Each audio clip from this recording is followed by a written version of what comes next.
Your show will go live in 5 seconds. 4, 3, 2, 1. Blog Talk Radio.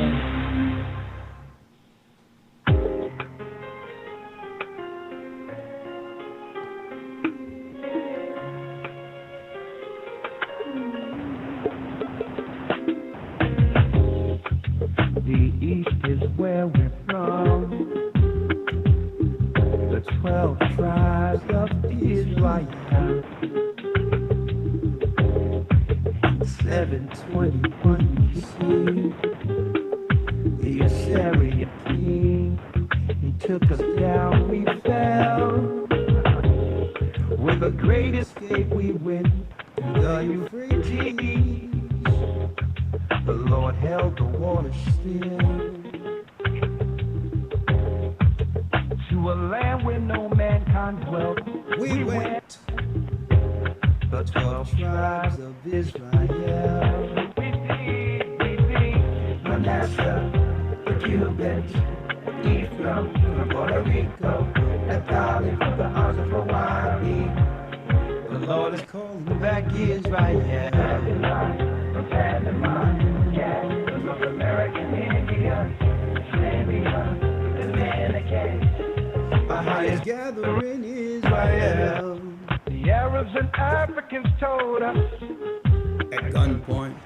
Together our wives and children sold us. In the belly of these great ships we traveled and did. By the rivers of Babylon we found our brothers here. A higher gather us in Colombia, moving from Australia, Mexico, the Mexicans. A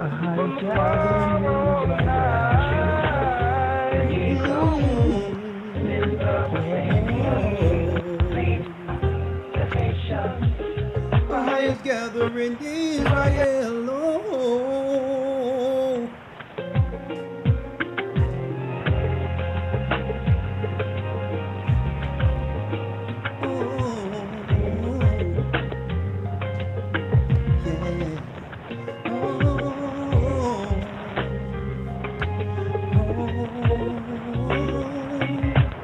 Asher from Colombia, Reuben from Australia, the Mexicans, that's who we be.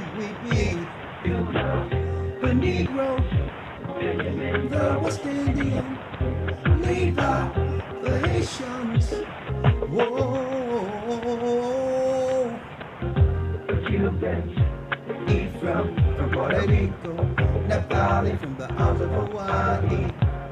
The Lord is calling back Israel. From Panama, yeah, the North American Indian, Simeon, the Dominicans. Our highest gathering Israel. That's right, brothers and sisters. The Most High is gathering Israel. I feel so good today. All praises be to the Most High. Hey, they've tried to stop us over and over again, but hey, as the Most High is bringing this truth, you know we won't stop, right? That's a T-shirt. But anyway, we're going to talk about the shirts a little later. Amen. Shalom. Thanks for being in the studio with me live. Elder Gabar. We got Elder Gabar live from New York City. Elder Lawyer is going to take off tonight, but I have a new partner in Christ. We don't have partners in crime around here. We have partners in Christ. That's another T-shirt. There you go. But anyway, partner in crime to partners in Christ. All right, man. So many things going on in the earth today, Gabar, man. I'm going to tell you, Elder. And it's scary times, but again, it's exciting times. Yeah. Just to understand the prophecies unfolding and the Bible, the Most High through the Bible, proving his word right.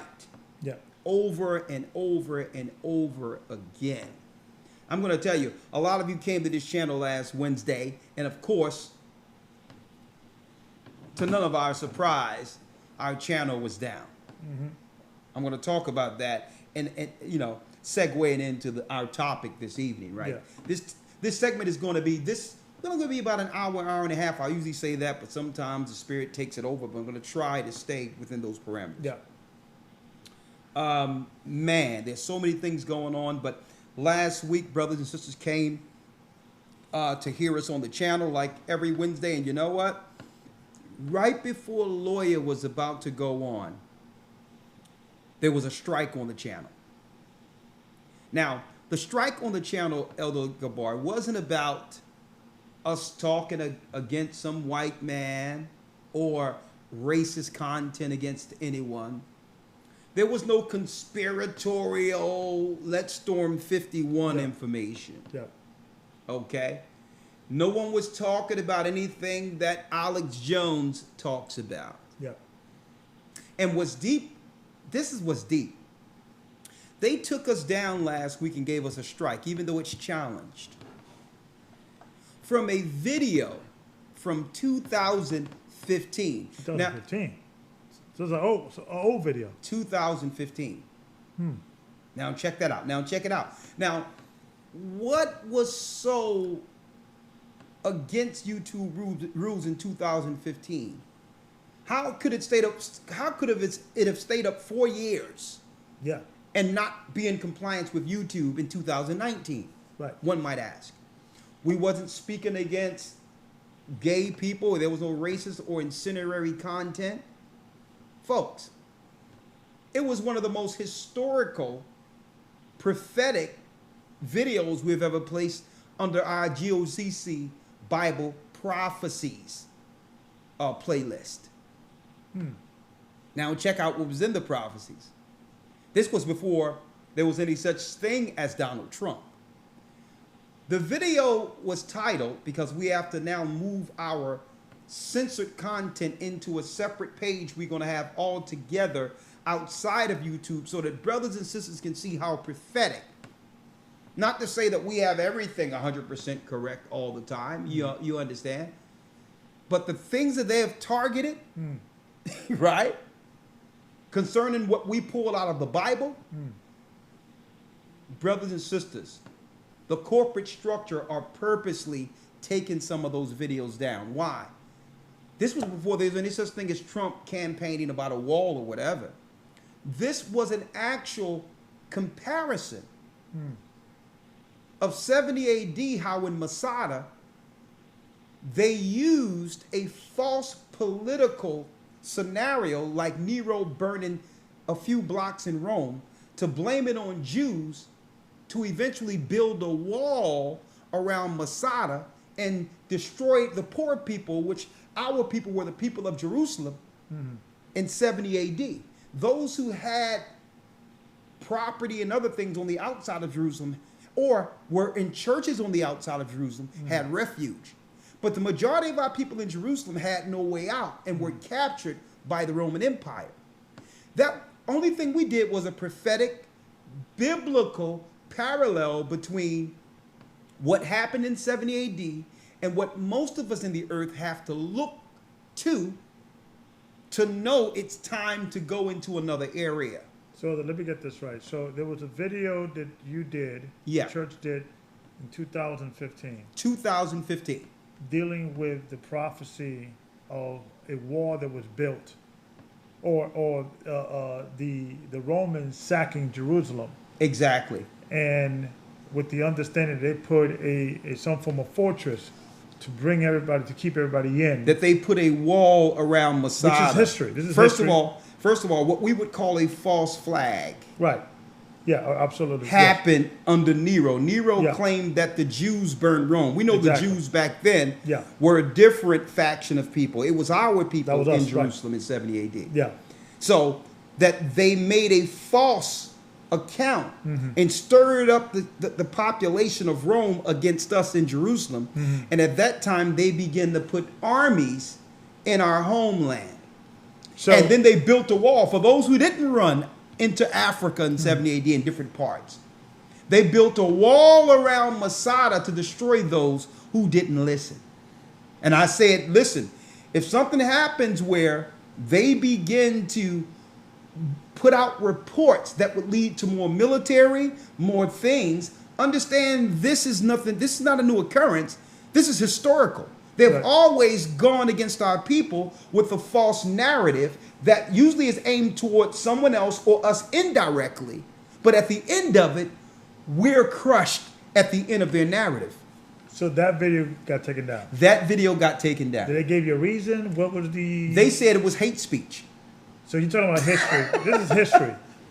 You cannot tell history and parallel what they're doing now, No. or prophetically warn people of it happening again Uh-huh. without that being deemed Well, hate speech. Do you think, Elder, that there is some parallel in regards of now here 4 years later, Donald Trump is talking about building a wall, and you is historically talking about history that happened, is well documented, is not considered hate speech, considered history. Do you think it's any parallel to this war in 2019? I think and this war. I in think it 70 isn't a AD? parallel, Gabar, because you have to look at the timing of it, right? Hmm. This happened Wednesday. We were going to talk about the shooting in Texas. Right. We were going to actually talk about what's going on with Epstein and others and how that has a direct correlation to us indirectly, Yeah. right?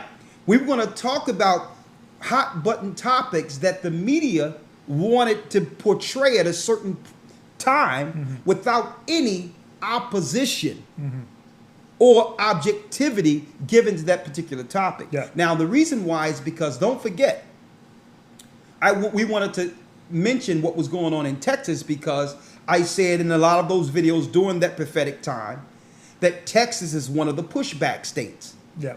That keep your eyes on something happening in Texas Yeah. to change the gun laws, because that's a state, almost a country within itself, that would go to civil war before Yeah, their guns I are think given up. Through all, from all the states, I think Texas have the most guns, gun owners.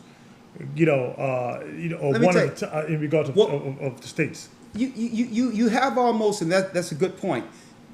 You have almost, Gabar, a standing, what they would perceive if you were looking at citizens as an enemy. Yeah, If I was looking at them as an enemy altogether on the outside, I'm speaking of the citizens of Texas, Yeah. I would deem that a standing army.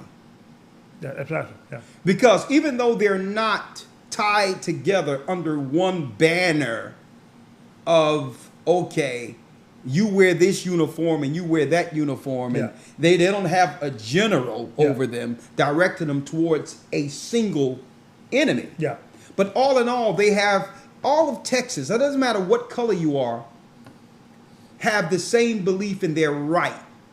bear arms. The freedom of speech with the First Amendment. Yeah, And they really believe in the Second Amendment, Yeah. to the right to bear arms, to protect their First Amendment rights. Right. Whether they be black or white, Yeah. they don't care about that. Yeah. Because why?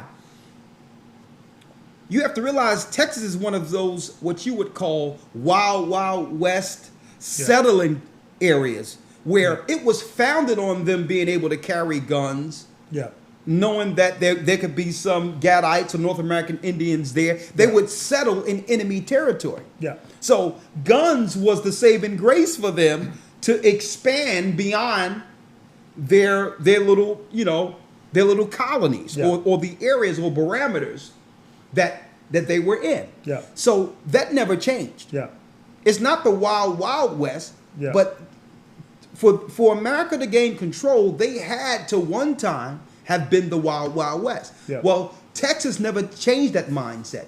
Not the wild, wild west, shoot 'em up, just any enemy. No, we're here. We have our guns to protect our constitutional rights. yeah. Get off my lawn. Exactly. Now, what they're going to say is, well, if some rogue guy go up and shoot up 20 people, then the billions of people in Texas have to give up their guns, or life have to change because of 20 people. Yeah, even Donald Trump. Does that make any sense to you, though? Yeah, even Donald Trump said, I'm for gun ownership, but we have to start looking into getting the guns Background out of- checks. Yeah, background checks, and He started touting getting- the same line Yeah. as the Republicans. Yeah. So I think what happened maybe with the reason why he's in charge, they put him as a Okay, in charge. someone is asking what is going on with the sound. The sound is not right. You all cannot hear clearly. Is the sound good, or is there an issue with the sound? How are we coming in? Let me ask so that, because I don't want any issues with this. Okay, they say it sounds good. The sound is found. Okay, all right, great. All right, great. As long as it's coming in clear. Yeah, review your computer. It's good, clear. Okay, great. All right, great. Okay, the sound is fine. Okay, good. Good. All right, Okay. that's all we needed to hear, because we just set up a new studio in the church. Yeah. I like this kind of setup because now you'll be able to hear the audio through our phone calls and all that. As a matter of fact, our phone calls are 515-605-9327 to get in on this. But I'm going to segue. I'm going to pivot in a moment, Gabar. But I'm saying they're taking videos down so that others cannot view our videos 4 or 5 years from the time it actually happened and said, you know what? That Bible and what these brothers are saying out of that Bible is correct. That wall. Because what they said The 5 connection. years ago is happening in the earth right now. So they don't want there to be a correlation between what's going on now and those who have spoken about it in advance. Because then people would begin to lean towards asking us, since you call that right, Yeah. what else are you seeing according to the Bible concerning us? Yeah, yeah. And see, when people, because I was having this conversation a few weeks back with somebody that would say, well, they're only closing the wall or putting a wall Okay. around Texas and around, to block out Mexico. They're Okay. not really putting the wall across the entire, country. But I told the brother, the other country, or other side of the country, is surrounded by water. That itself is a wall. Exactly. And Canada has their border gridlock. So the entrance in regard to going to Mexico is the only option if there's going to be a massive exodus Oh, out of the country. someone says that the sound is low on Blog Talk. So let me bump them up some. Okay, this should be a little better for you all on Blog Talk now. If y'all not hearing us clearly, one moment. Let me try this here. This should be better for you all on Blog Talk. This should be better for you all. Okay? That should be better for you all. All right. So, now, what was the part you were saying again? So if there needs to be a major exodus in the United States, Yeah. the logical place to go, the easiest place, the landmass, is go towards Mexico and things of that nature. You will not go to through Canada, because Canada's going to stop through the border. They have a pretty sophisticated border control system and things of that nature. So people have to understand that this borderline, this wall that they're building, is to stop a major exodus. Yeah. So even if it's exactly in everything they're saying, here's the reality of the matter, right? And we're going to segue into our lesson in a second, or our conversation. The reality is this: anything that can keep people out has a dual purpose. Right. It can also keep people in. Right. The door, if the door is locked, You can't get them in or out. yeah, okay, yeah, the guys on the outside, the enemy on the outside might not harm me. Yeah. Okay. Now, mind you, there's a 100-mile buffer from south of the border of military. That's a buffer zone between South America and the United States itself. Yeah. So if that's not enough, that you have a military gray area before a wall, Yeah. Yeah. right? So if the enemy is on the outside, that's fine. But suppose something happens where an enemy becomes tyrannical on the inside. Yeah. How would that wall serve me as a Yeah. taxpayer? Yeah. You understand? So Yeah. these are the things people have to wonder. Now, it's nothing we can do to stop Bible prophecy. It's just, the fact remains, they're going to do what they're going to do, regardless of how we feel about it, what our vote says, states and all that. It doesn't matter. Okay. Now, 2 stories came out that concerned Trump, and I'm going to pivot in 1 second. The first thing came out was the fact that Trump came out and said, well, listen, we're going to need some serious gun laws or a modification on background checks. Now, we've been hearing this background checks since the Obama administration, right? Yeah. But here's another indirect story of Donald Trump the same day. And it's deep because these are some of the topics we were touching on and weren't able to broadcast and discuss last week. Yeah. Trump and others were known, they were known to, lock arms with Jeffrey Epstein, who's now dead, Yeah. for Pedo Island or the pedophile island, right? Somebody, pass me that paper real quick if you don't mind, real quick, Gabar. Real quick. Yeah, it's right there. Now, no one can say anything about him at first, right? Oh, no, where's the front of it? Is there? The front of it? Yeah, is it over there? It's probably in the car. It's okay. Don't worry about it. But in this paper, oh, man, it's probably in the car. You want to go run again? Yeah, here you go. Because I need to show people the front page of that. Okay. All right.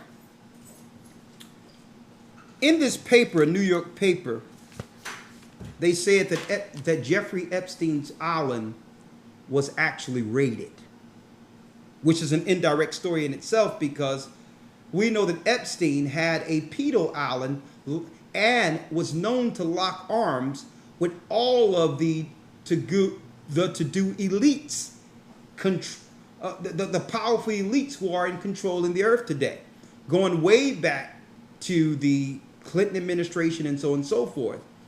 The politicians, the lawyers, the judges, all of the power players, throughout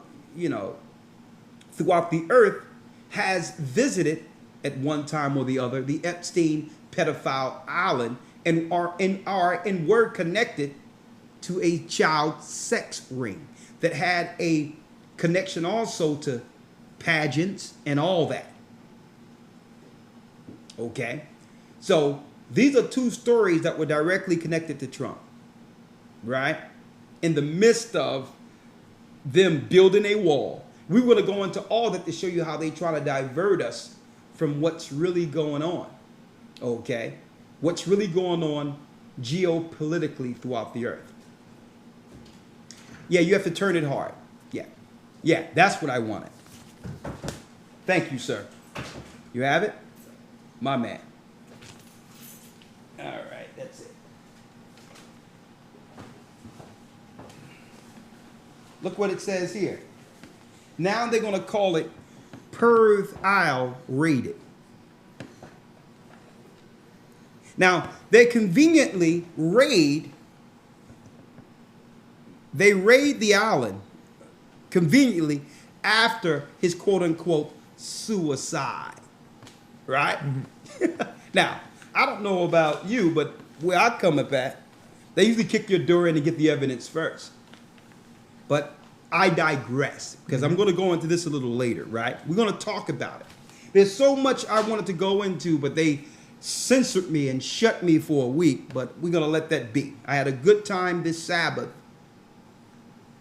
with the communion, being amongst my brothers and sisters, the Saturday service anyway, here in Philadelphia. So I couldn't broadcast live like I wanted to, so I went and, of course I wanted to do communion anyway. So went and dealt with communion, had a good time here, and I'm like, you know what? I'm going to relax. I'm not going to get too upset. YouTube is censoring us. But like I said before, brothers and sisters, it's going to come a time in which we, those that are teaching the truth, are not going to be able to broadcast on YouTube anymore. It's becoming mainstream to the point where there's commercials every other second, and it's a corporate buyout. They've already brought the whole thing out and are moving everything under FCC, corporate, and segueing and pivoting out of what you would call television. Mm-hmm. Because no one is looking at that junk on TV anyway. Yeah. So they're forcing that junk on us through YouTube. YouTube has been kidnapped, Okay, there's no such thing as YouTube or personal content anymore, because YouTube was made as a First Amendment right to visualize a visual of your First Amendment right to speak freely, and that's what made YouTube YouTube. Yeah. It was more interesting. That was reality TV before reality TV. But I said, you know what? I'm going to look on the good side. I'm going to look on the bright side of this, right? Here's the bright side of this, folks. If the Most High wasn't bringing this truth and this understanding like you're seeing today, would we be censored? Would they be taking videos down? Okay. So what we're going to have our administration, Gabar, work in the background to have a page with all of our old stuff on it, Yeah. and a compilation of things we would like to say but can't on YouTube. It's going to be the Gathering of Christ Church Uncensored. Yeah. It's going to be within our webpage, and Yeah. you can go there and see all. You wouldn't be surprised how many videos they've taken down in an attempt to stop us from getting to a degree in which our page would trend over 70 to 80,000 subscribers. We've been had over 70 to 80 subscribers, Yeah. 80,000 subscribers. Yeah. But then they would take subscribers off and says that the bots did us a favor. Yeah. Yeah. Yeah. All right. Yeah. Yeah. So the good thing I would say about this is, if it wasn't for the truth, we wouldn't be censored, Gabar. Right. If we were talking about, we were claiming that people are devils, and we were spitting on people and cursing people out, you know, the apparendi, Yeah. the total programming of what you would call stereotype of what they would like the perception of an Israelite to be. Yeah. If we were doing that, folks, We'll be all day. the videos would not be taken down. But because we're tying two and two together, so that the layman, you don't have to be a Rhodes Scholar to understand Bible prophecy. Yeah. If anything, our people can put two and two together if you can make it plain before them. Yeah. Right? So it's like this, folks. The good thing about this is this truth, like the Most High prophesied, is resonating. And that's what made me feel good. At first, I took it as something personal and say, man, why are they messing with us when we don't do none of the rogue things a lot of these guys do? We just strictly try to show love towards our people, Yeah. the Gentiles also, teach Christ's gospel, Yeah. okay? And on top of that, the only thing we teach is history, and we bring references and historical references to back what the Bible said would happen. You understand? So, at first I was upset. Then I said, you know what? It's all good. It's all good. They can't stop this truth. They cannot stop it. It doesn't matter. Yeah. We'll just have to transition and move people to where the people that want to see us, usually they're on YouTube, they're browsing, but they go to our pages to try to find our videos. Suppose we put it on playlist and have it where they don't have to go to YouTube for that. They go to YouTube for the same stuff they used to go to TV for. Eventually, they're going to pivot off of that also. Yeah. Because people are not looking at that mainstream programming. Now, I'm segueing to Gabar. What has changed, check this out, since I've found the truth in the Bible? A lot has changed Yeah. since I found this truth. The number one thing is, being an Israelite was an afterthought when I first understood this truth. Yeah. It was like some rogue thing that most people believed, no, you're just going through a phase. And it was so small, the understanding of our people, that there was no need for mainstream to try to challenge it or even speak about it as if it was nothing.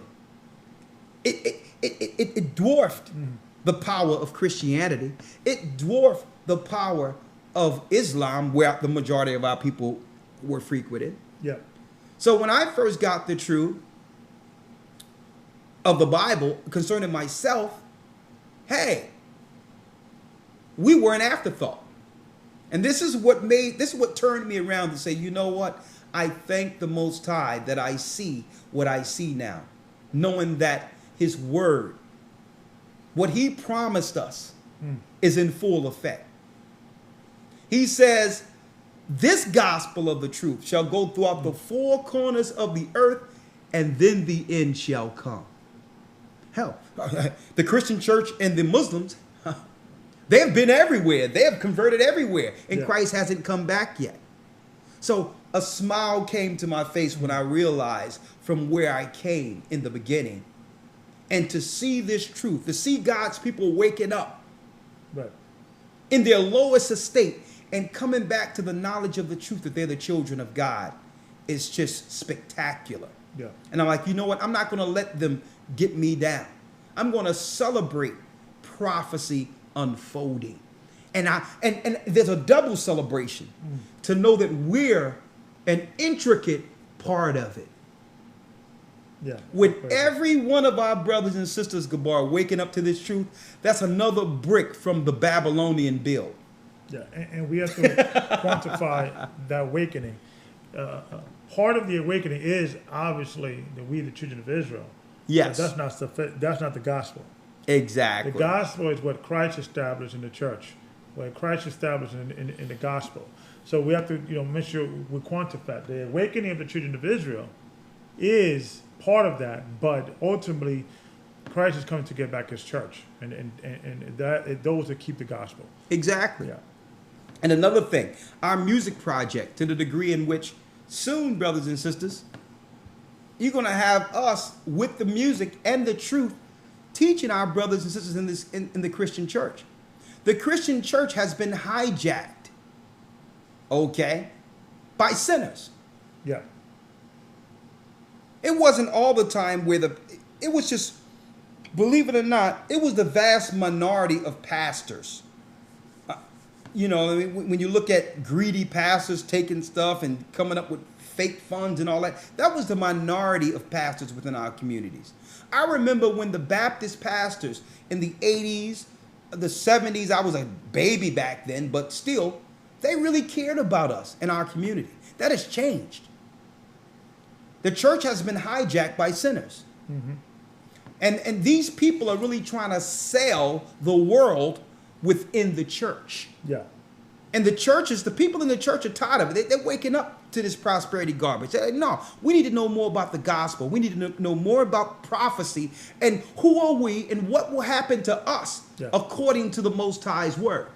And see, the music is going to segue us, open a door so that we can actually sit down and speak to those pastors and say, listen, even one-on-one. They don't listen. Their members of the church don't even have to know that we've spoken with their pastors privately if they don't want. Yeah. Nicodemus snuck at night to learn from Christ, and he was high priest. Yeah. He snuck at night.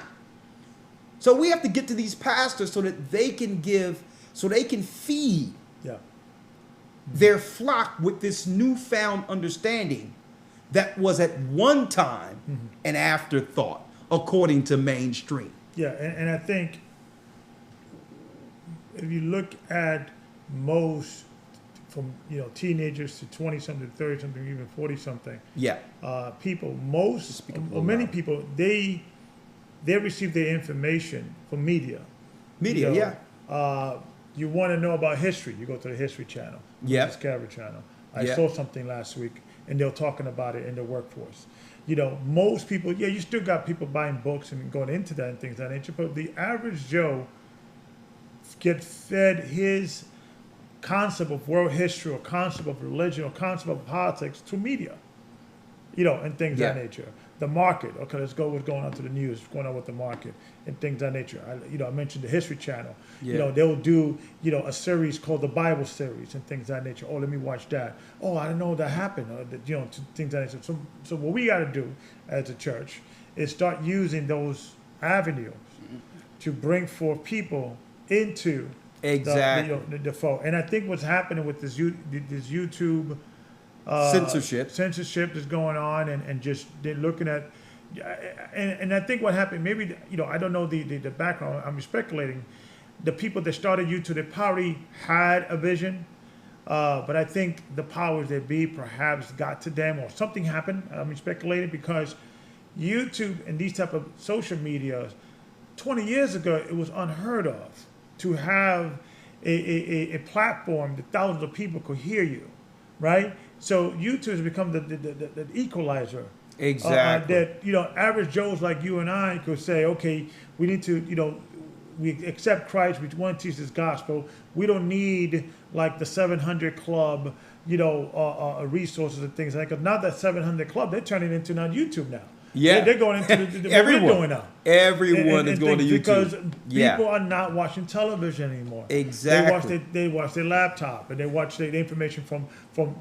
So I think right now the reason why we are becoming dangerous is because we're not dealing with the rhetoric of hate. Yeah. We're not dealing with the rhetoric that the same old, what they call black extremists or black identity extremists, which actually is a term that the FBI or the government Yeah. come up with now.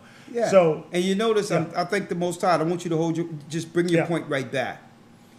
The Most High got us ahead of the curve Yeah. years ago so that we wouldn't be deemed any of that stuff. yeah, You understand? Mm-hmm. Like, listen, and just by doing it Christ's way. yeah, You understand?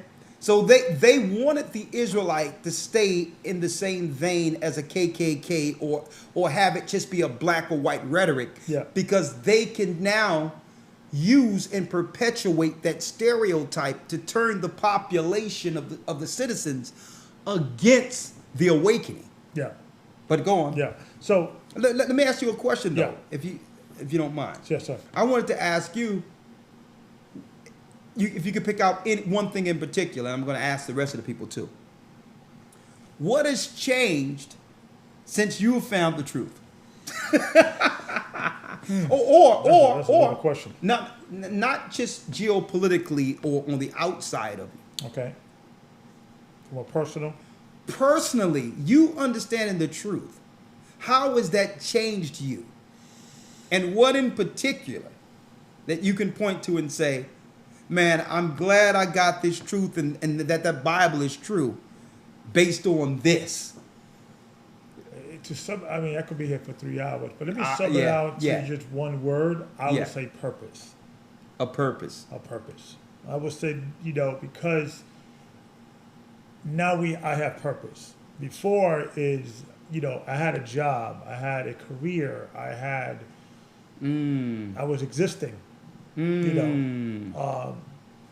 had hobbies. I used to do martial arts and kickboxing, but that was not a purpose. That was more like passing time, for enjoying what I like to do. But the truth gave me purpose, and it broke everything together, in the sense of the state of why we in this condition,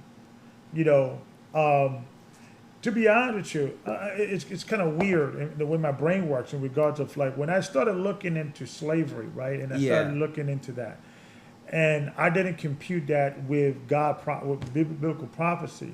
Yeah. Obviously you get angry, you get frustrated, you start asking why, how could this thing happen, why, because we view our people for us to be so strong and so proud of people, how could we allow us to do this and things of that nature. It was actually a sign of relief for me when I found out that it was the hand of God. Exactly. See, a lot of people will flip it and say, oh, how can God do this and things of that nature. In a weird thing, I feel like, okay, if we went down, I'd rather have gone down because God ordained it, although I'm in the short end the stick of the situation, rather than we just came down because they were better than us. They were smarter than us. Exactly. We, the stereotypical. Good point. Good point. The stereotypical on, what our Great point. race is known for. People of color, we're lazy, we're not organized. The white man is just better. At one point, even the whole thing of evolution. The survival of the fittest. The white man just simply got better. He's higher. He's more advanced and evolved. Exactly. Give me a break. So when I was able to say it was God ordained this, Exactly. You know It what? made perfect sense. It's deep. See, you went in a totally different direction because I need to talk on that real quick, Yeah. right? It's deep that you brought that out because any other way gives power to our oppressors. Yeah. Because no one could explain to us why we were in such a lower state, not just in America, all around the earth. Yeah. So by default, you get an inferiority complex because by default, without understanding that we're the people of the Bible, and by us disobeying God, He put the nations over us. Yeah. We begin, these guys are more powerful Begin- than right. we think. It was the God. We believe that the hand they must have the power of God. Right. If this wasn't a spiritual intervention, then these guys must be just the bomb. They just can beat anybody. They're Yeah. just the muscle. And then when you look at it, That's a deep And when you aspect. look at it from the perspective of globally, Yeah, Europeans are the minorities from a global perspective. So exactly. this group took See- over the other world see, but because you- it was ordained by God. It wasn't Yeah. anything other than that. And check this Yeah. out, right?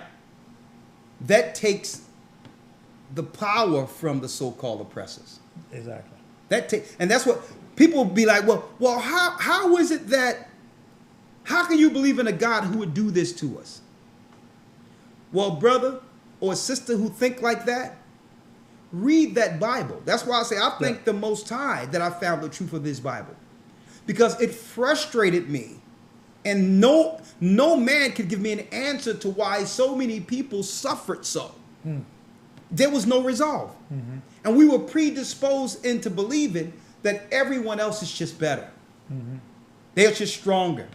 They're smarter. Yeah. And that isn't the case at all. Come to find out that according to the Bible, 4 empires had to come forth before our reckoning. Because of the disobedience, the Most High said, listen, I can't take the promise from you because the promise was before you. I promised your father I would give it to you. But now your sins have separated you from the promise, where now that oath is only separated by time. If you do the right thing within this time, from one empire to the next, you're that son that was promised. Yeah. You're that daughter that was promised. Now I can say, well, I can look, and like you said, purpose. Yeah. Now I'm not just caught up into the effects of the curse, Yeah. what the white man's doing to me and Why? what they did. No. I'm running this race, seeing the finish line now. I'm looking at the Bible and saying, okay, what's next, Lord? I need to get from one meter to the next meter, 1 mile to the next mile. And guess what? I'm not even looking at the white man and anything else. I'm looking at, okay, we're going into the 4 beasts of Daniel this academy. I mean, this Sunday too. Yeah. I'm looking at, okay, the Lord said the Persian Medo Empire. Okay. Okay, that's the 4th century. Okay. I mean that's around, the Persian Medo, that's like the 6th century. Yeah. That's the 6th century. Okay, the Persian Medo Empire. Yeah. Right? And right before the Persian Empire, you had what? The Babylonian. You had the Babylonian Empire. Okay, Babylonia, Iraq in the Middle East, Persia, Iran, and then Greece.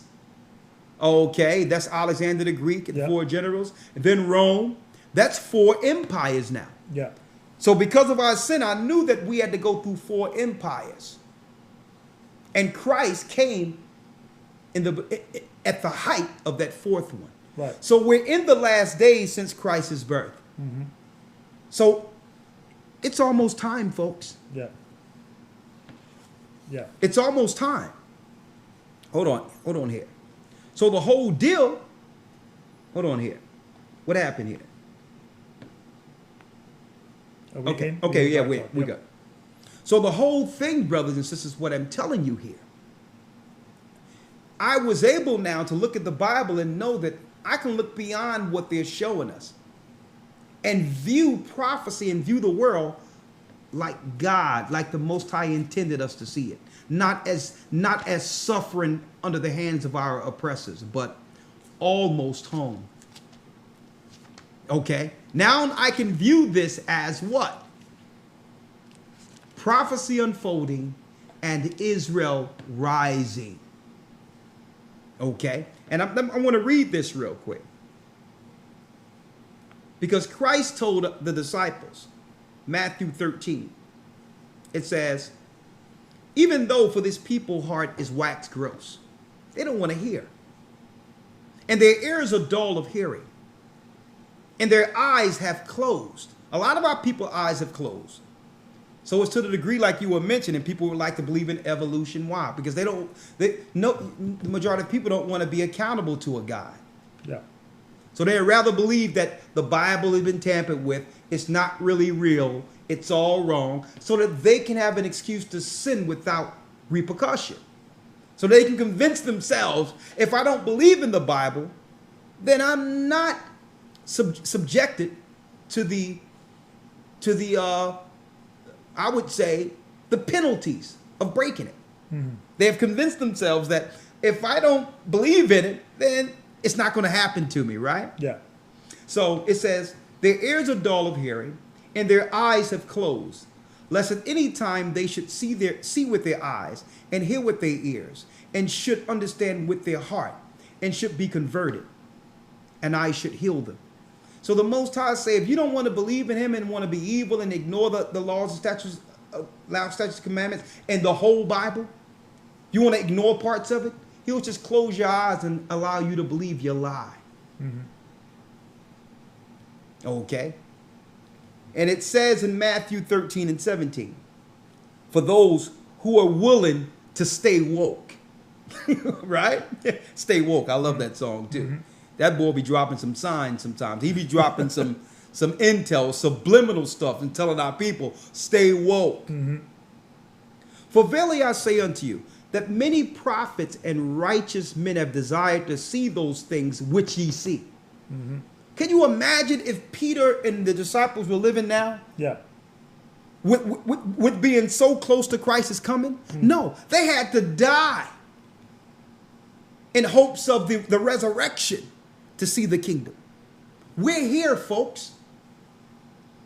That's why they're cutting off pages. Mm-hmm. Mm-hmm. It says, for verily I say unto you that many prophets and righteous men have desired to see those things which ye see and have not seen them. I'm so glad I'm not asleep with no resolve and no understanding of this world.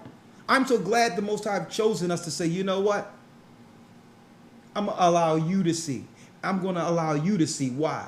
Because your heart is right with me. You're seeking me. Mm-hmm. Okay? So I'm going to have you walk through this earth with light, with understanding. And these are the people who look at everything constructively, critically, and are called conspiracy theorists. Yeah. Mind you. Yeah. Listen to this. And to hear those things which ye hear and have not heard them. Folks, this is what's deep. Some people ask Gabar, how can I get to my family? Because right now my family doesn't listen. Yeah. They're hard-headed. Yeah. Right? At first I thought that, but then I've said, you know what? Christ said, blessed are your eyes that you see and the ears that you hear. Christ also said, be careful not to cast your pearls before swine, lest you be rent under feet. Mm-hmm. You can't just give it to everyone, because how do you know the Most High intended them to see it or to hear it? The best way to show forth or to show your family that this is the truth is not by you looking at the precepts and debating them. They have to see you walk in that light as that example. And then they'll parallel you and compare your new being, your born again being, with who they used to know. At the time they understand one day and say, you know what? You're not the person I grew up with. Then it's open for that dialogue. Right. And that's deep in itself. I got a phone call today, and I want to hear your testimonies today also. I want to hear 515-605-9327. What I want to hear, folks, real quick, I want to hear what has changed since you found the truth in the Bible. Or what has changed in you since finding the truth. A phone call came from North Carolina. I have family in North Carolina. The Cooleys, the Smiths, the Cooleys, the Smiths, the Joneses. These are all my family, all in Raleigh, Zebulon, and all that. Mm-hmm. Now, all of my family are holy rollers. When I say holy rollers, my grandfather lived to see 100. May the Lord bless his soul. He learned the whole Bible in Braille because he was blind. Mm. He knew he was Israel, but he couldn't teach it at that time. Folks, they all got the women. They got women pastors all up in my family and all that. I went to see them years ago before I left. Mm. And they were still shouting and all that. And they was on the Anita Bynum tip and trying to shut people up in the church all night and all that. Mm-hmm. I never said anything. I never made any friction with them. Mm. I was always their cousin. Mm. I was their cousin. I'm like, listen, I'm not going to come in and rain on your parade and, Lord, I rebuke you and all that mess. It's not time for it. I'm going to be who I was to them without compromising who I am with the Most High. Right. I get a phone call today, and it's the same family. And she didn't call me my cousin. She didn't call me the name that I grew up with. She contacted my mother to come to a family reunion in September because she know me as Elder Ricard Shiar from the Gathering of Christ Church. Mm. She found out later, she was following us in Carolina for years. Mm. But then found out through my mother that I was the one she was following for years indirectly and asked me, can I please come? There's a lot she would like to say to me. Mm. Now, check that out. I didn't have to go there and I didn't have to fight the church. I didn't have to argue back and forth with her. Right before this broadcast, she was on the phone asking me, please, Ricard, can you come? She says, it's bad down here and our people need, and we got a church in Carolina. But I have to try to sketch out some time and get there to her to show brothers and sisters the power that's in you, that's emanating, is beyond your understanding. You cannot see what others are seeing in you. Yeah. So you don't have to be too forceful and all that. Just be Christ. Love your family. Yeah.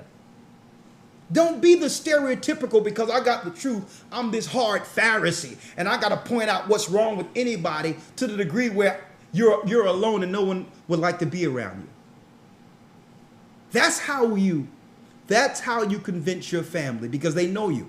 My brother, when I came back from overseas, my brother Anton, right now, and he's still battling some sickness right now, but I was sitting talking with him. And first thing he says, he looked at me, and I'm like, Aunt, what you looking at, man? What you looking at?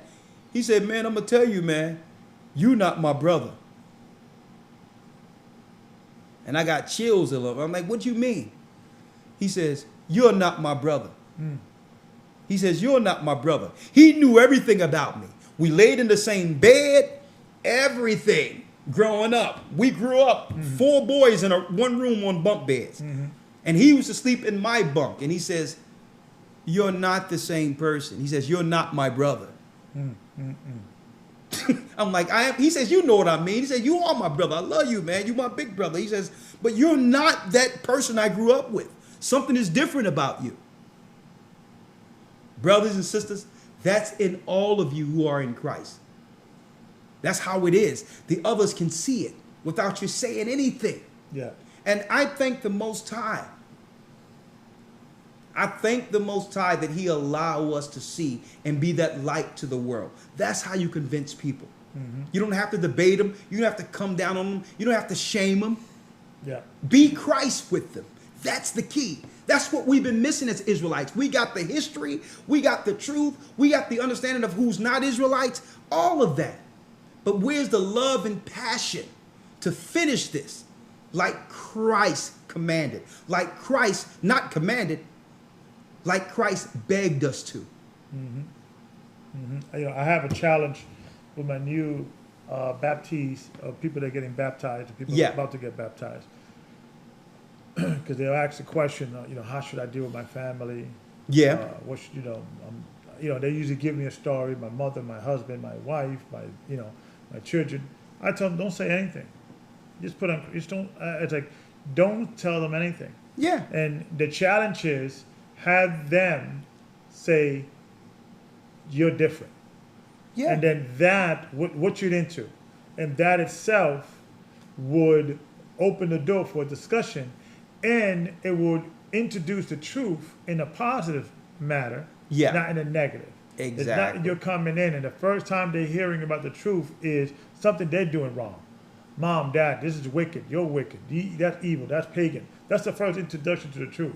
Yeah. But if you do something positive and you change for Christ and you do the right thing, Yes. and you become a child of the Most High, Yes. people are gonna be like, you changed for something. Exactly. You know. Now, in certain instances, that might work the other way because you may be living with a demon, Yeah. several demons, Yeah. and they may start seeing your righteousness and start hating you or resenting you for no reason, but it's that spirit because Yeah. sometimes what you're doing just pricks their spirit. Yes. You know, but the challenge is don't say anything, walk the walk, and then they will ask Exactly. you, and then you can talk. Exactly. And that's a great point. It's like this truth of this Bible or this word should make you a better brother, a better sister, Right. a better son, a better daughter, a better husband, Right. a better wife. Right. It shouldn't turn you. How can Into- how yeah. can something good from the Most High turn you into Grinch? Right. How is that possible? Exactly. Exactly. It should not be you're the same person, but you just don't eat pork and don't work in the Sabbath now. No, you're a worse person because now it's not about you living it. It's about you becoming pharisaical and hypocritical. And now you're condemning everyone else. And keep in mind, not giving them, being patient enough to allow them to get to where you have gotten. Yeah. That's unfair to take that from them like that. You didn't get the truth by somebody coming down and condemning you, did you? If so, I feel sorry for you following someone who or being a part of someone who would try to embarrass and condemn you. Yeah. Okay? Yeah. Allow our family to have the patience to come around like we came around. Yeah. And I would like to think the person who presented something to me in the setting when I first heard this truth, I would like to believe they cared for me. If they would have came to me with some crap, cursing me out, telling me what I'm doing wrong, you think I would have been, I don't want to be around y'all. I'll be in church this Sunday, okay? Not to say it's all, but at least there's some level of compassion I felt there. Some level of family I felt there. They don't judge enough, but at least they're not judgmental. Right? So I'm like, how much more should we have compassion with the history, with the truth? I know I'm an Israelite. Okay, but I'm not going to be the stereotypical Israelite because Christ wasn't. Okay? He wasn't how they trying to frame crazy people as Israelites. Right? Now, of course, I want to hear from the people. Yeah. What has changed since you have found the truth? All right. We're going to come right back. I have a few announcements also. And give me your testimony. And keep your testimonies respectfully within 2 minutes, 3 minutes if possible. Yeah. I'm going to try to allow you to go on. But if you go on and you ain't tying things together, I'm going to have to bring in the virtual Sandman. Which is to put you on hold and come back. Hold tight. We'll be right back to ask you what has changed since you found the Bible. Hold tight.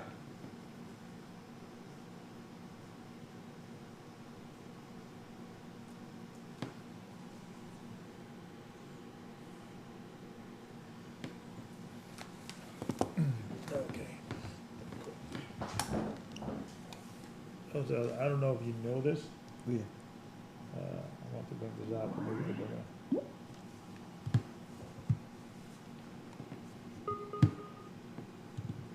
this guy here. And Amazing Lessons by Elder Ricard.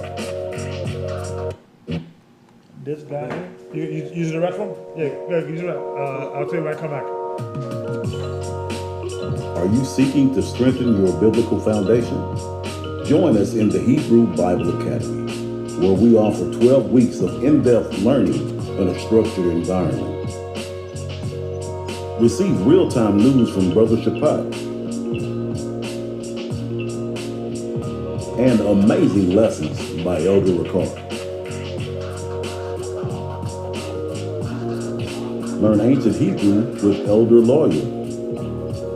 With 12 amazing lessons, you are guaranteed to learn more about your true biblical history and authentic Hebrew language than you would in a traditional Christian church. For only a one-time payment of $150 or 3 monthly payments of $50. Join us at historytimes.org and sign up today. It's not too late. See you in the academy.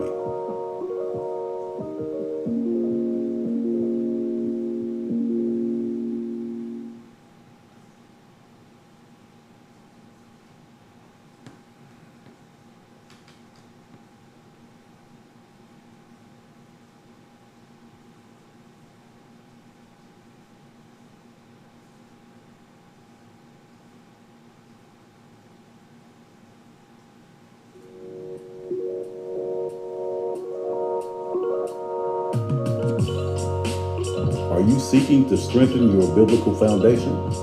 Join us in the Hebrew Bible Academy, where we offer 12 weeks of in-depth learning in a structured environment. Receive real-time news from Brother Shapat and Amazing Lessons by Elder Ricard. Learn ancient Hebrew with Elder Lawyer. With 12 amazing lessons, you are guaranteed to learn more about your true biblical history and authentic Hebrew language than you would in a traditional Christian church. For only a one-time payment of $150 or 3 monthly payments of $50. Join us at historytimes.org and sign up today. It's not too late. See you in the academy.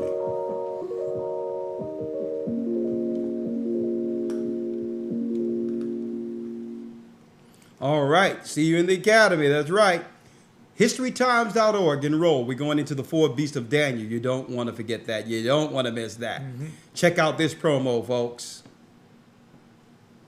That's right.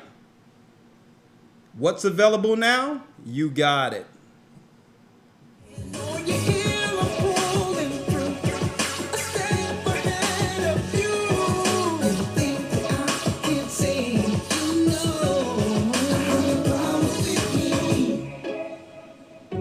A higher power's with me. That's right, folks. A higher power's with me. It's out right now. Just type in Ricard Shiar, Spotify, iTunes, all of it. Just type it in and you'll be able to get the download and hear the single. It's released. We're going to release it on Vivo with an epic video. And also, October 1st will be the release for the whole project, October 1st. October 6th. October 6th. Yeah. October 6th, excuse me, is the release party. Where would the release party be, Gabar? Well, You're over all that. It's going to be in New Jersey. There's 2 spots that we're going to tie down. Both days are available, all 2 spots. But Thursday, we'll make that decision, and then we'll be announcing the dates and the tickets and all that good stuff. But We'll be announcing it. It's going to be in New Jersey. For the And first it's going one. to be, of course, it's going to be our RSVP. We're going to work it out. But we're going to try to do one here, later in Philadelphia, one in Texas. We're going to spread it out. Try to do one in California before the year is out so that everyone will be a part of it, and it's going to be big. It's called A Higher Powers With Me. And the narrative is that I walk in a building, supposed to be, a music industry building.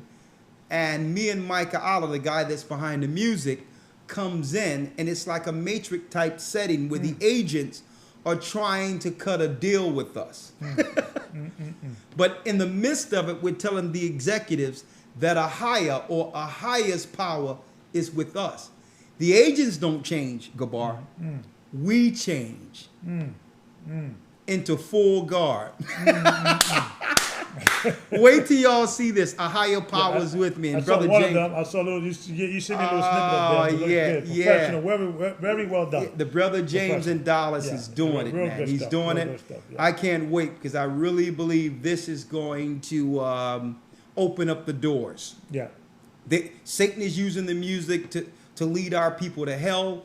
It's time for us to take back gospel, which is Yeah. good news. The good news is Yeah. that the kingdom is at hand, and it's for the poor. It's for the oppressed. It's for the fatherless. It's first for the children of Israel. yeah, That's the gospel. Gospel means good news. It's not about shouting and praising only. yeah, It's supposed to be a message to uplift our people with it. yeah, So yes, we shout and praise, but we let people know. When the saints come marching in, who are the saints? Psalms 55 and 6. The saints are those who've made a covenant with the Most High by sacrifice. The saints are the Israelites. And guess what? We're marching in with the truth and the music. And I hope you all support it, okay? And make I want to ask also that because Yeah. people they say, okay, you know, what we talking about? What we not talking about? When we gonna leave and the war and you know, we talking about concerts and things of that nature. But what people need to understand, right, is that doing these things, concerts, spreading the gospel, and using these tools, is going to be giving us the tools that when it's time for us to leave, those doors are gonna be open. Exactly. And what people need to understand, they have to look at it backwards. We're looking at we got to leave now, but before the destruction. What people don't understand, the four angels are holding the four corners, The four winds. waiting Exactly. for us to get to establish this kingdom, and seal the 144,000. There's a lot of people still need to be sealed in America. There's a lot of people still need to be sealed in South America. There's a lot of people that need to be sealed in Canada. There's a lot right. of people that need to be sealed in Africa. That's There's right. a lot of seals that need to be sealed in Europe and Asia and all the 7 continents. So that is your sign. They haven't been sealed yet. Exactly. This gospel hasn't been spread. So how do we spread the gospel? We use tools like this, concerts and spreading the word and things like that nature. Exactly. You could invite your friends and they could see, and your family, they could see what we're doing. Because when this ball starts rolling and we start doing different tours, you know, we're gonna first master this in the United States, and then we're gonna take it to Canada. Abroad, then we're gonna and go Africa. In Africa. We're gonna Yeah. go to Europe and And what do Asia. you think? We're just going to be singing songs? Yeah. Every place we go, let me tell you. We're teaching gospel. Let me tell you.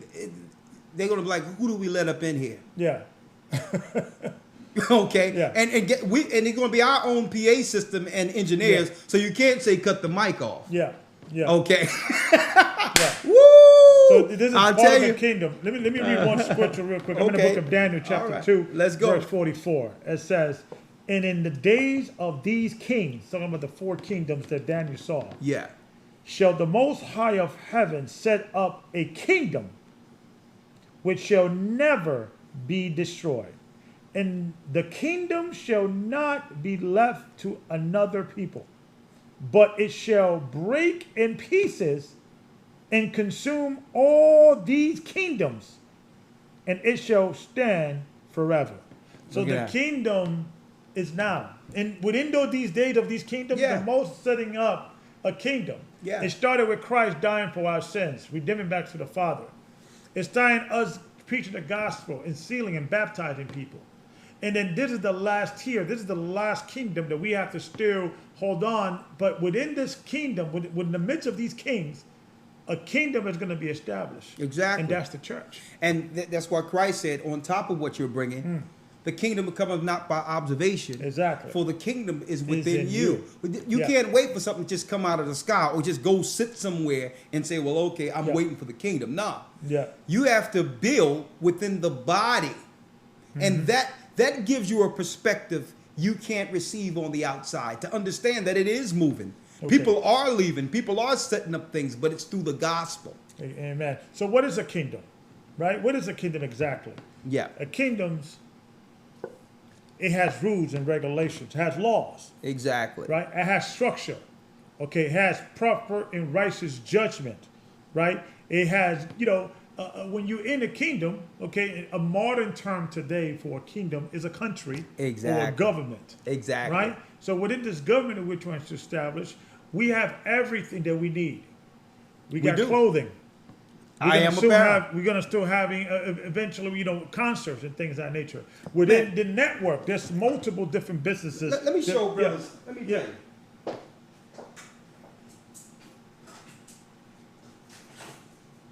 We ask brothers and sisters to support the Gathering Christ Church and help us with donations, help whatever, that we're going to help build. And it's not for our own person. Brothers and sisters, we're not going to the Asians and all that to have them sew our garments and all that. We're not outsourcing to China and all these things. Look at this. This was made from our own machines, folks. These are made from our own machines. Look.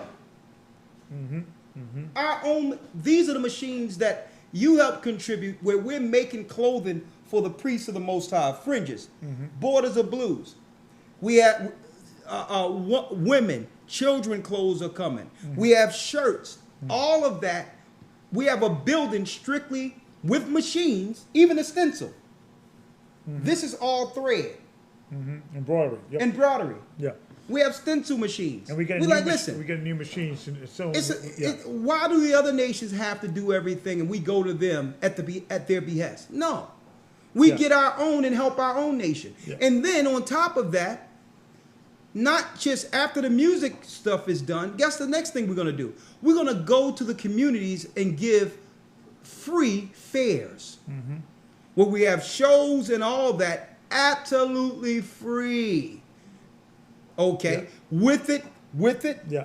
we're showing documentaries about what happened, who we are. We're going to have workshops. We're going to have, just like we have a few days before the Passover, the GOCC network. I'm going to announce that, where they can come out and we give out products to our people and talk to our people, feed our people, give them some key information concerning what's going on. And those fairs from the Gathering of Christ Church is going to be absolutely free.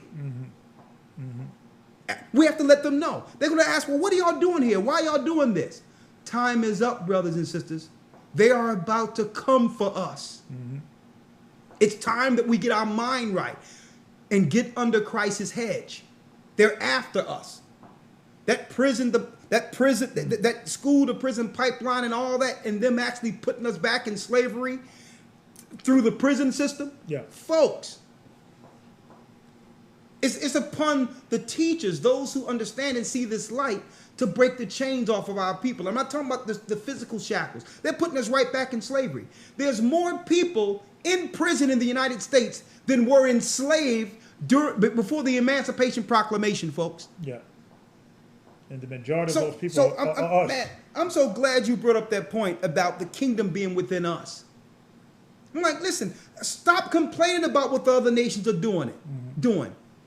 It's upon the saints of the Most High to take the kingdom, not wait for the nations to hand it to us. Yeah, exactly. So the sign. all right, now So get the- me ramped up in here.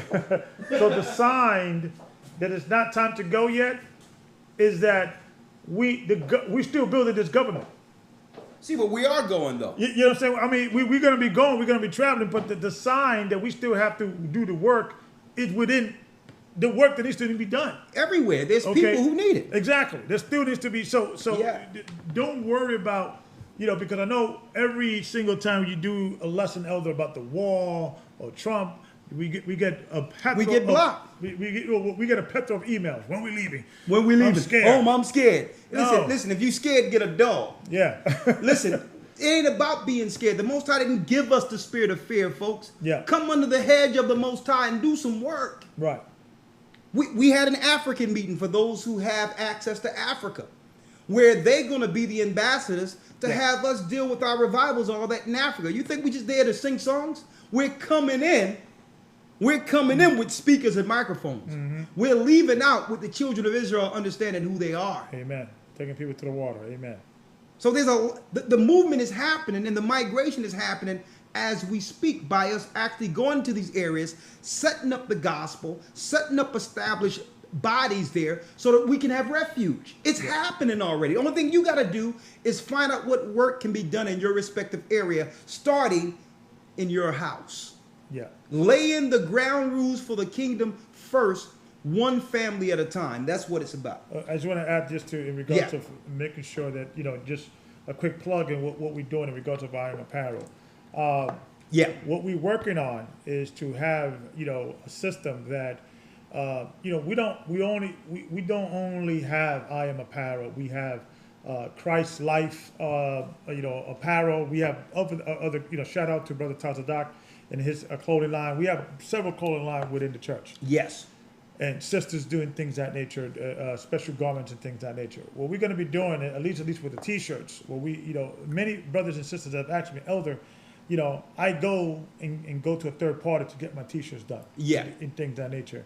Can you guys do it for us? Yeah. And at that time, we didn't have the infrastructure. We didn't have the infrastructure in place. Or the machinery and things that nature. Now we're Exactly. going to invest in some machinery, direct to print. Yeah. This is actually a sample that I got today from a company that do direct to print, that we could do high volume, high quality shirts. So when now people say, okay, instead of me going for the Arabs or the Chinese or the Jewish or the Africans or outside making other people's rich, okay, we could go straight to the church. Come to us. We have the highest quality, and you tell us their price, and we'll match it. Yeah, we'll match it or do better. Or do better. So we could keep everything in house and things like that. Because we know what's coming to us is going towards our people. It's going back to the work. And not only that, and I'm glad you brought that out, Gabar. I'm gonna let you go back. It's not about trying to make sure our margin lines a certain type of way and have us slack on quality. Yeah. If we can give our people the highest quality as the children of God, right, then we're out of the business. Right. That's why I've been turning people down until we get the quality. Unless we can deal with the supply and demand and give them the top quality as the Most High would for his people, we're not trying to just make something cheap to make a few bucks. Yeah. It's not that. We want brothers and sisters to understand the value of quality. Right. If we're going to clothe God's people, we're going to make sure when we stand in judgment with anything, listen, Lord, we clothe your flock. And guess what? We made sure they had the best we had to offer, that we could offer. And that's what it's about. And suppose that trickle down, Gabar. Yeah. Amongst all of our people, where it's not just about the bottom line. It's to make sure every brother and sister gets the quality they deserve as a child of the Most High. And we self-consumed.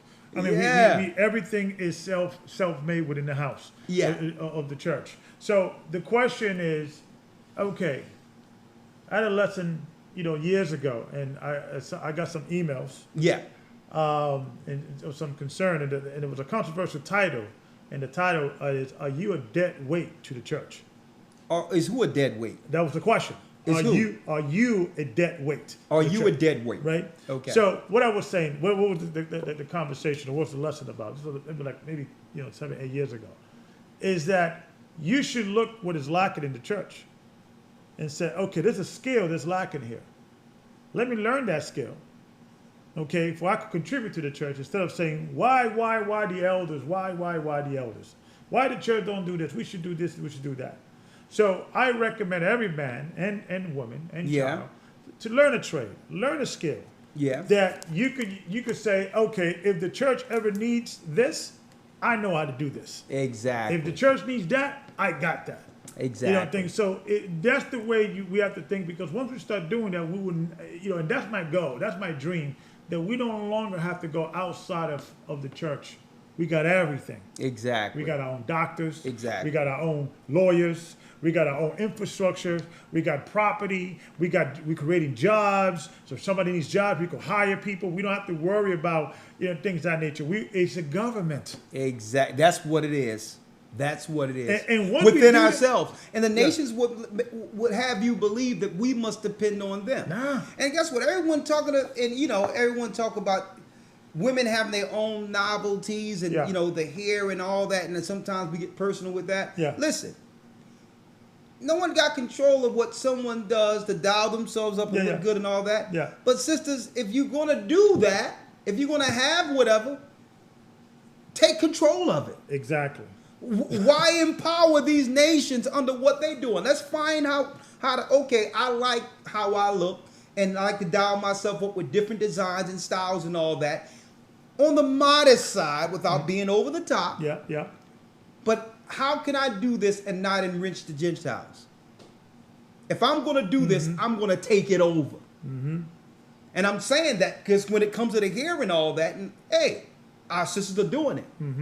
No one thought to say, since we're the ones predominantly supporting the market, let's take it.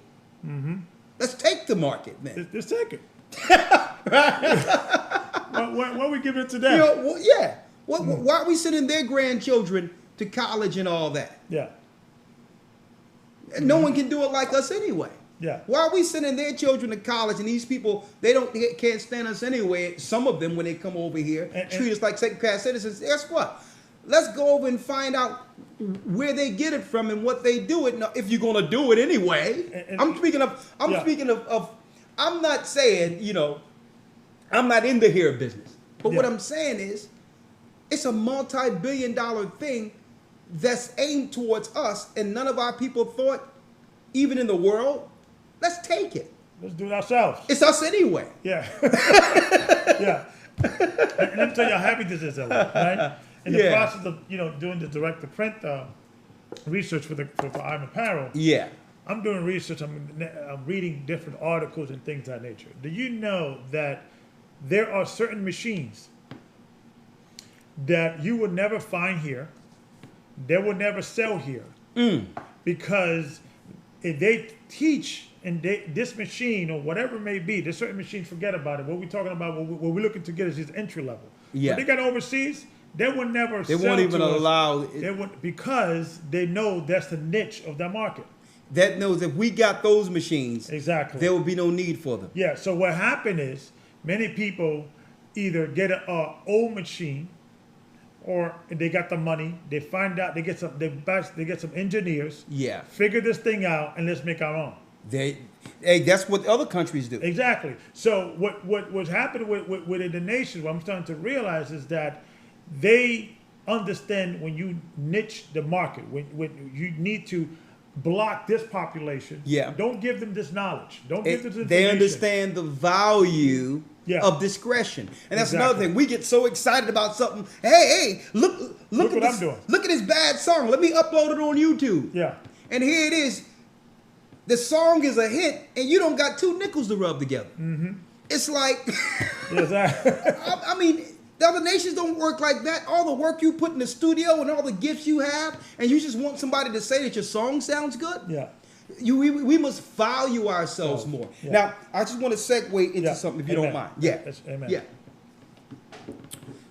We're going to open up the lines, 515-605-9327, 515-605-9327. What has changed since I found the truth in the Bible, okay? Now, before then, since we were talking about those things, so I can get all of the, talking about what we have going on behind the scenes out of the way, Yeah. I wanted to mention our GOCC network that you can all go to Yeah. from the Gathering of Christ Church.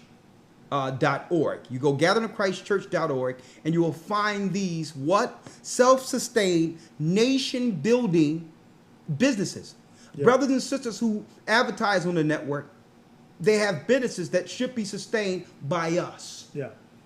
as a viable alternative, opposed to going to the other people and taking the finances out of from those we should prefer. Yeah, and people should, if you're looking for a particular thing or looking to buy something or do something, check Yeah. there first. Because Go there first. I want to tell you something, right? My wife and I, we were planning to go to we were looking to go to a cruise, just get away, Yeah. little cruise and things of that nature.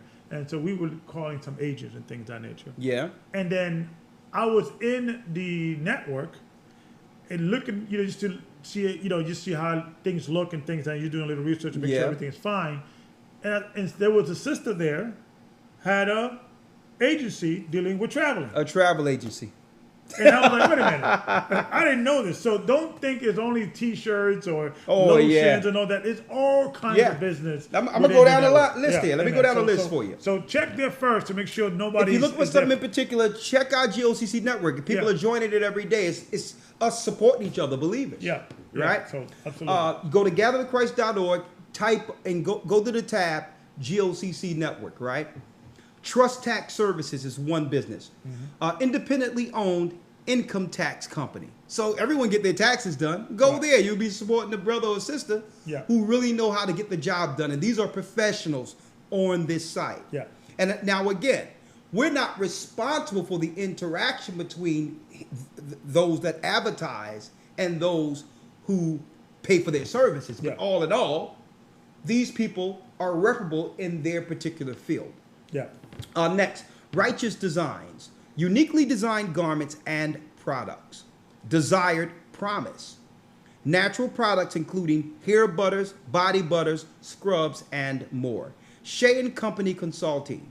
Personal legal advice from Deacon or Brother Shapat. Next, a book called Recovering from Autism. One Family's Journey of Hope and Healing. Be Something Apparel. That's BEE Something Apparel. Biblical themed designs for men and women. Rafi Institute. Custom jewelry and accessory line. Look, everything up in here. Genius Natural Order. Natural alternatives to health and beauty products. He Brain Publishing. That's He Brain Publishing. Children book series. Some good stuff too. If you, instead of all, you know what they're trying to do with the alternative lifestyles and books. Get your children books through these publishers, Yeah. or go to this person if you have ideas of publishing a book or some information, and they can help you with that too. Yeah. And that's He Brain Publishing. House of Nepal, health, wellness, and beauty services. Judah Wear, okay, custom apparel design. Exodus Herbal Gum and Tooth Powder. Good stuff. I've used it myself. Herbal Gum and Tooth Powder. Above Rubies. Homemade hair care products with moisturizing butters and extracts. Wholesome Publications. Business cards, bookmarks, flyers, brochures, posters. Look at this. Banners, magnets, table covers, and more. If it can be printed on, you can go, you can go to Wholesome Publications. A Highest Promise Herbals. Natural body scrubs, deodorants, creams, oils, and more. A lot of these products, the majority of them, don't have the aluminum or nothing in Yeah. it. A lot of these products you go to Walmart and get for deodorant and all that, you come down with immune issues. You come down with breast cancer because there's aluminum metals that's going through your glands under your arms and causing lumps in your breasts. Be very careful. Even the sisters that are wearing their personals each month, come to find out that stuff on there is causing issues and cervical cancer and all that. Look at your products and make sure you read the ingredients, and always type in the side effects with your handy phone before buying something from these stores. Next thing, Hands from Ahaya, custom zit-zits, fringes. Fringes. Amen. Fringes by Sister Mav. Custom-made Hebrew attire, including dresses, garments, scarves, shawls, tassels, and more. And I'll be amiss if I didn't mention IamApparel.org if you like to order stuff from us. Now, let's answer a few questions if you don't mind. Okay, we got a full hour or so, but I'm only going to take 30, 40 minutes of that. I went over time already. Yeah. Make sure you spread the word that our channel is back, and hopefully we didn't say anything that could compromise the channel. We love But everybody. I wanted to say something at the end of this about what's going on with the R. Kelly thing, or I'll just keep that Yeah. later, because there's a clear correlation between what's going on with Epstein and what laws they're going to pass Yeah. to get R. Kelly. No one has tied those two together. Okay. So I'm going to go there later. But what has changed since I've found the truth in the Bible? What has changed since you found the truth? We're going to go down the line starting with my brother, Trent, he's been following the church for a long time. 678 area code. Then after that, 347 area code. And then after that, 281 area code. I'm putting out the area codes in advance so that when we bring you in, there's no feedback. Okay, Brother Trent, you're up now. Shalom, brother. You're live. I'm blessed by the best. Talk to me. How you doing?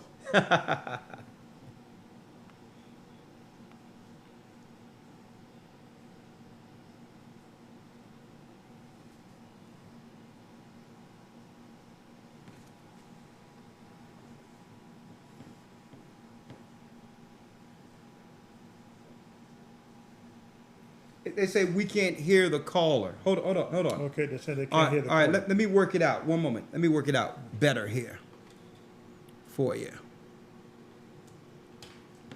You're going to hear the caller straight up. 1 second here.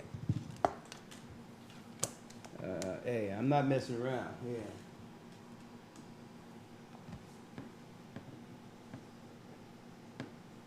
One second, y'all.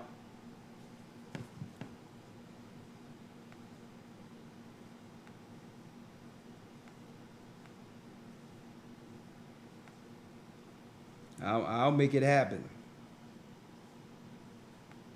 All right, let's see here. Let's see. 1 second. Let me go out of the speaker here, and we're gonna go to. Say something, young man. Testing, 1, 2, 3. Testing, 1, 2, 3. Testing, 1, 2, 3. Is everyone able to hear me clearly?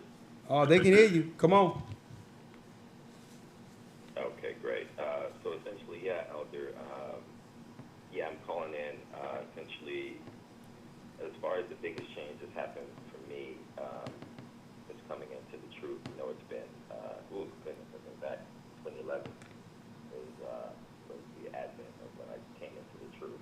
As you know, I fell away, went back to the world, came back, but now I'm really pressing in like for truth. And so the biggest stigma, the biggest difficulty. The volume is low. 1 moment. Let me fix this. Okay. 1 moment. 2 I got seconds. it. I got it. 1 second. We just adjusted. Just bear with Let us me for adjust. 2 seconds. The elder's gonna come right back, and then we have to make sure that we could hear you because the volume is a bit low. Okay. Gotcha. Okay.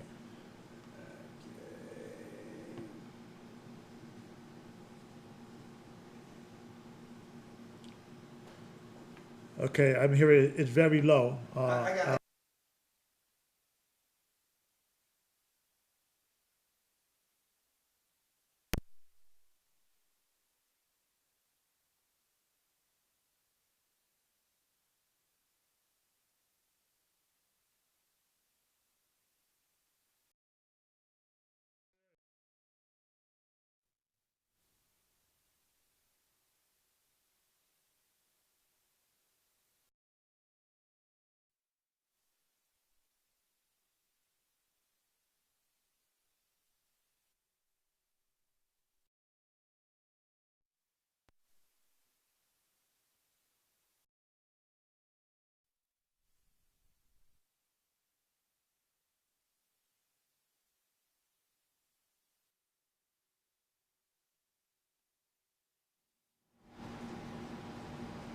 Say something. 1, 2, mic check. 1, 2, mic. Okay. 1, 2, mic check. Okay, you good. You're good. Okay, give him a chance. Okay, are we coming on good? We coming clear? Are we back? Hold on. It's too loud. All right, say something. Okay, are we back? We're back. We're back? All Okay, right. back, loud and clear. Okay. Okay, good. Back I got up. Okay. Okay. Sorry about that, folks. We You guys still there? 1 second, young man. I got you. We're gonna keep things. You can take the headphone off. I'm Yep. not dealing with none of this stuff no more. I'm Okay. going back to the old way. Okay. All right. All right. Say something, young man.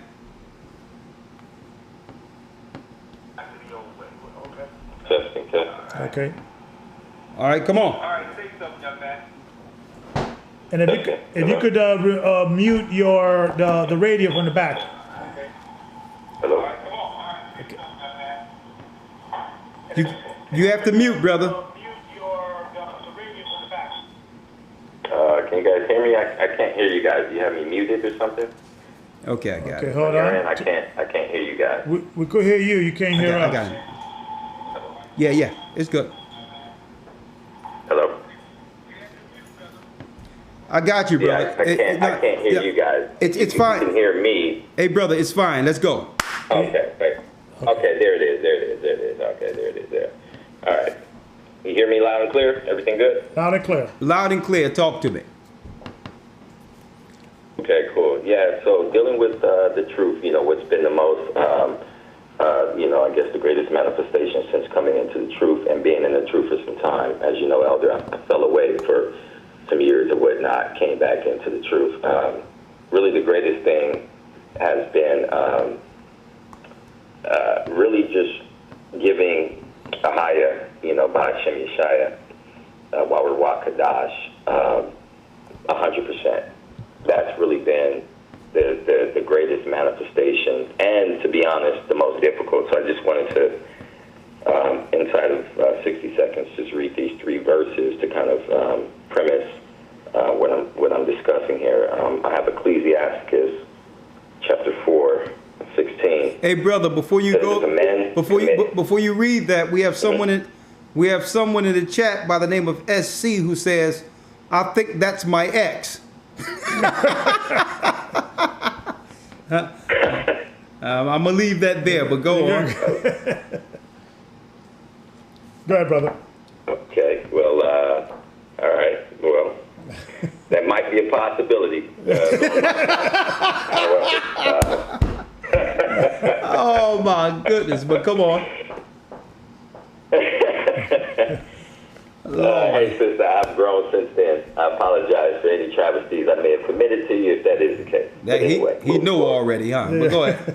Ecclesiastes in the Apocrypha, chapter 4, verse 16. If a man commit himself unto her, he shall inherit her. This is, of course, speaking about the Ruach, the Holy Spirit. And his generations shall hold her in possession. For at the first she will walk with him by crooked ways, and bring fear and dread upon him, and torment him with her discipline, until she may trust his soul and try him by her laws. Then we have Ecclesiasticus chapter 2, verse 1. My son, if thou comest to serve the Lord, prepare thyself for temptation. So these are really the 2, and then I'll utilize the last, which is not quite a preset, but we can kind of utilize it in kind of somewhat in the same context. Matthew 13:21, Christ speaking, yet hath he not root in himself, but endureth for a while. For when tribulation or persecution arises, because of the word, by and by he is offended. So I really kind of wanted to get with the nitty gritty, and that is, like, to be honest, it's really been difficult because when I was in the world, I've been extremely successful in the world, and I've tried to apply the discipline of the world, utilizing the discipline of the world with the knowledge that I've learned within the world for it to correlate with me being in the truth. And what I've come to realize is that correlation is not the same when dealing with the Most High. So it's been very frustrating to have to deal the discipline of the Most High by Hashem Yeshaya, you know what I mean, while we're Kadash, is very different. Extreme dichotomy versus dealing with the discipline of the world and pertaining to dealing with the discipline of the Most High is different. And so it's been a significant struggle for me to decide to put 100%, and things haven't worked how things have worked for me in the world that I was accustomed to and I knew and I've known. It's quite different. So that has been an extreme difficulty for me to be able to deal with. And I don't know, maybe some of the listeners out there are also experiencing that manifestation. Maybe they might be able to chime in on that. So that ultimately was the comment that I wanted to make. Well, thank you, brother. And I tried to call you earlier, but no one answered. I got a machine. Wanted to let you know. All right. No, I know. I saw that. I was taking care of business. Yeah. Okay. All right. Salakim for that. No problem. All We'll right. speak soon. Bless you, brother. You always come in with some good info. I bless you, brother. Shalom. All right, well, take care. Elder. Okay, bless Bless you. you. Shalom. Okay, and make sure y'all put the word out that our channel's back, and hopefully it'll be back next week, even though we're trying to stay within the guidelines. If someone actually tell us what you need to do to violate YouTube guidelines, because Yeah. I mean, if you can't go into history and parallel history with today without it being hate speech. Yeah. 5 years ago. Yeah. But anyway, earlier, for those who've just come in later, the context of this particular thing we wanted to talk about is some people have a negative outlook or a negative view of the Bible based on others who don't like the Bible.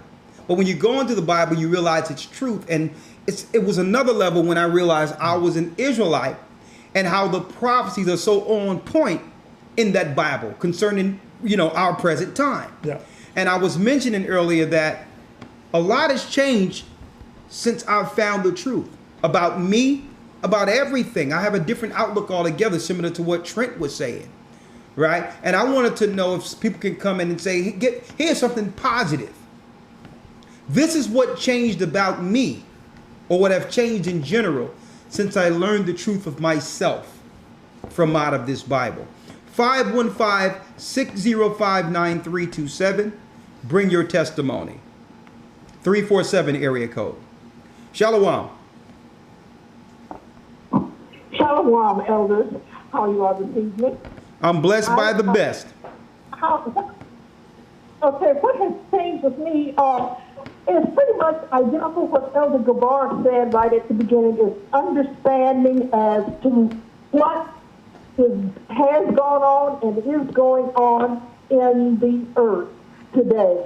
And again, that has really given me really an understanding of the Bible. In days past, when I used to be Baptist, Methodist, Lutheran, I cannot tell you to this day what those pastors talked about, because once the music stopped, I tuned out. But when I discovered you all, I listened to what you said, I digested everything you said, and I hope to get my finances together where I can get into the Bible Academy and get more understanding, because I want to dig even deeper into this. So that's basically what has changed me, been a change to me. Now, no one else so far has not talked about seeing me a particular change in me, but that's just basically what has personally changed for me. Thank you, sister. Good point. Good point. A great point. Okay. So, have a good evening. Thank you. And what she said was the biggest change is hearing the Bible being broken down, taking something from it, and actually understanding the lesson that's coming forth while the Bible's being taught. Opposed to when she was in the Methodist, Catholic, Christian church, she can't recall anything that resonates with her today that's applicable, that has anything to do with her. She couldn't because why?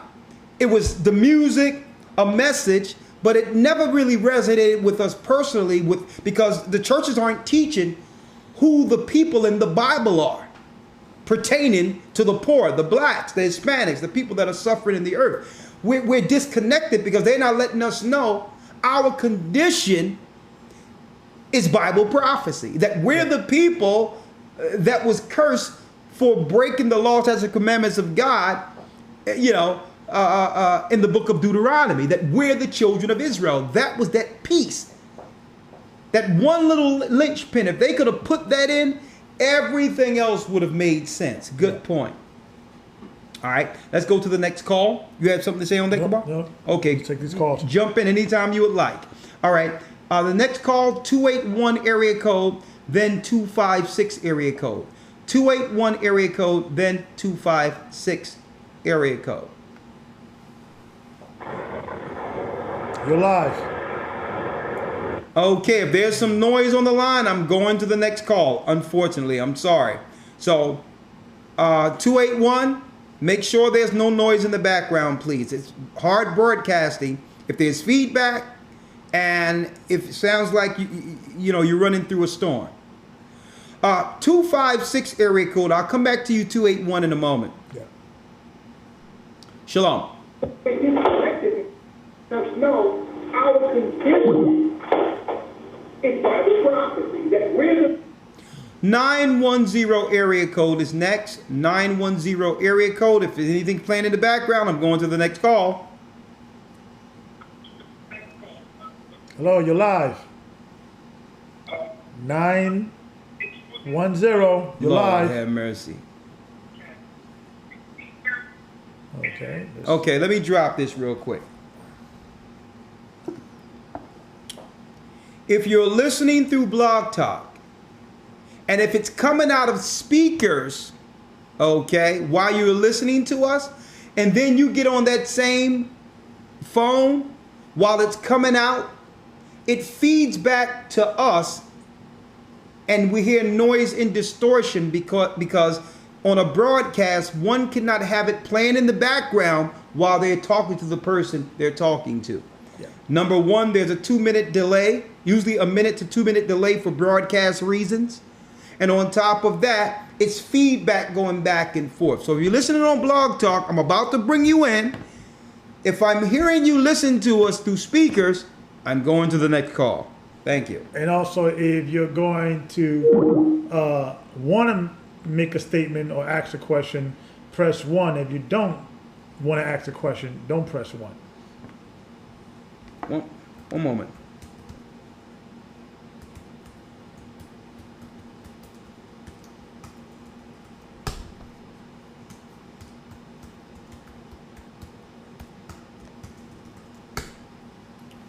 One moment.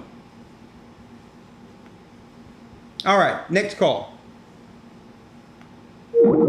I mean, Lord, Gabar see this number continually calling over and over and over again. It's the same number that called right before the broadcast, and I said, brother, we're about to go on the radio, and it's from overseas. I know everything is, you want to speak to the elders, and that's good. But I said, brother, don't you know we're about to go on the broadcast. I done moved the call. I done stopped the call 9 times already during the broadcast. Must be important. I don't know what. Children of Israel, Yeah. help us. 225 area code.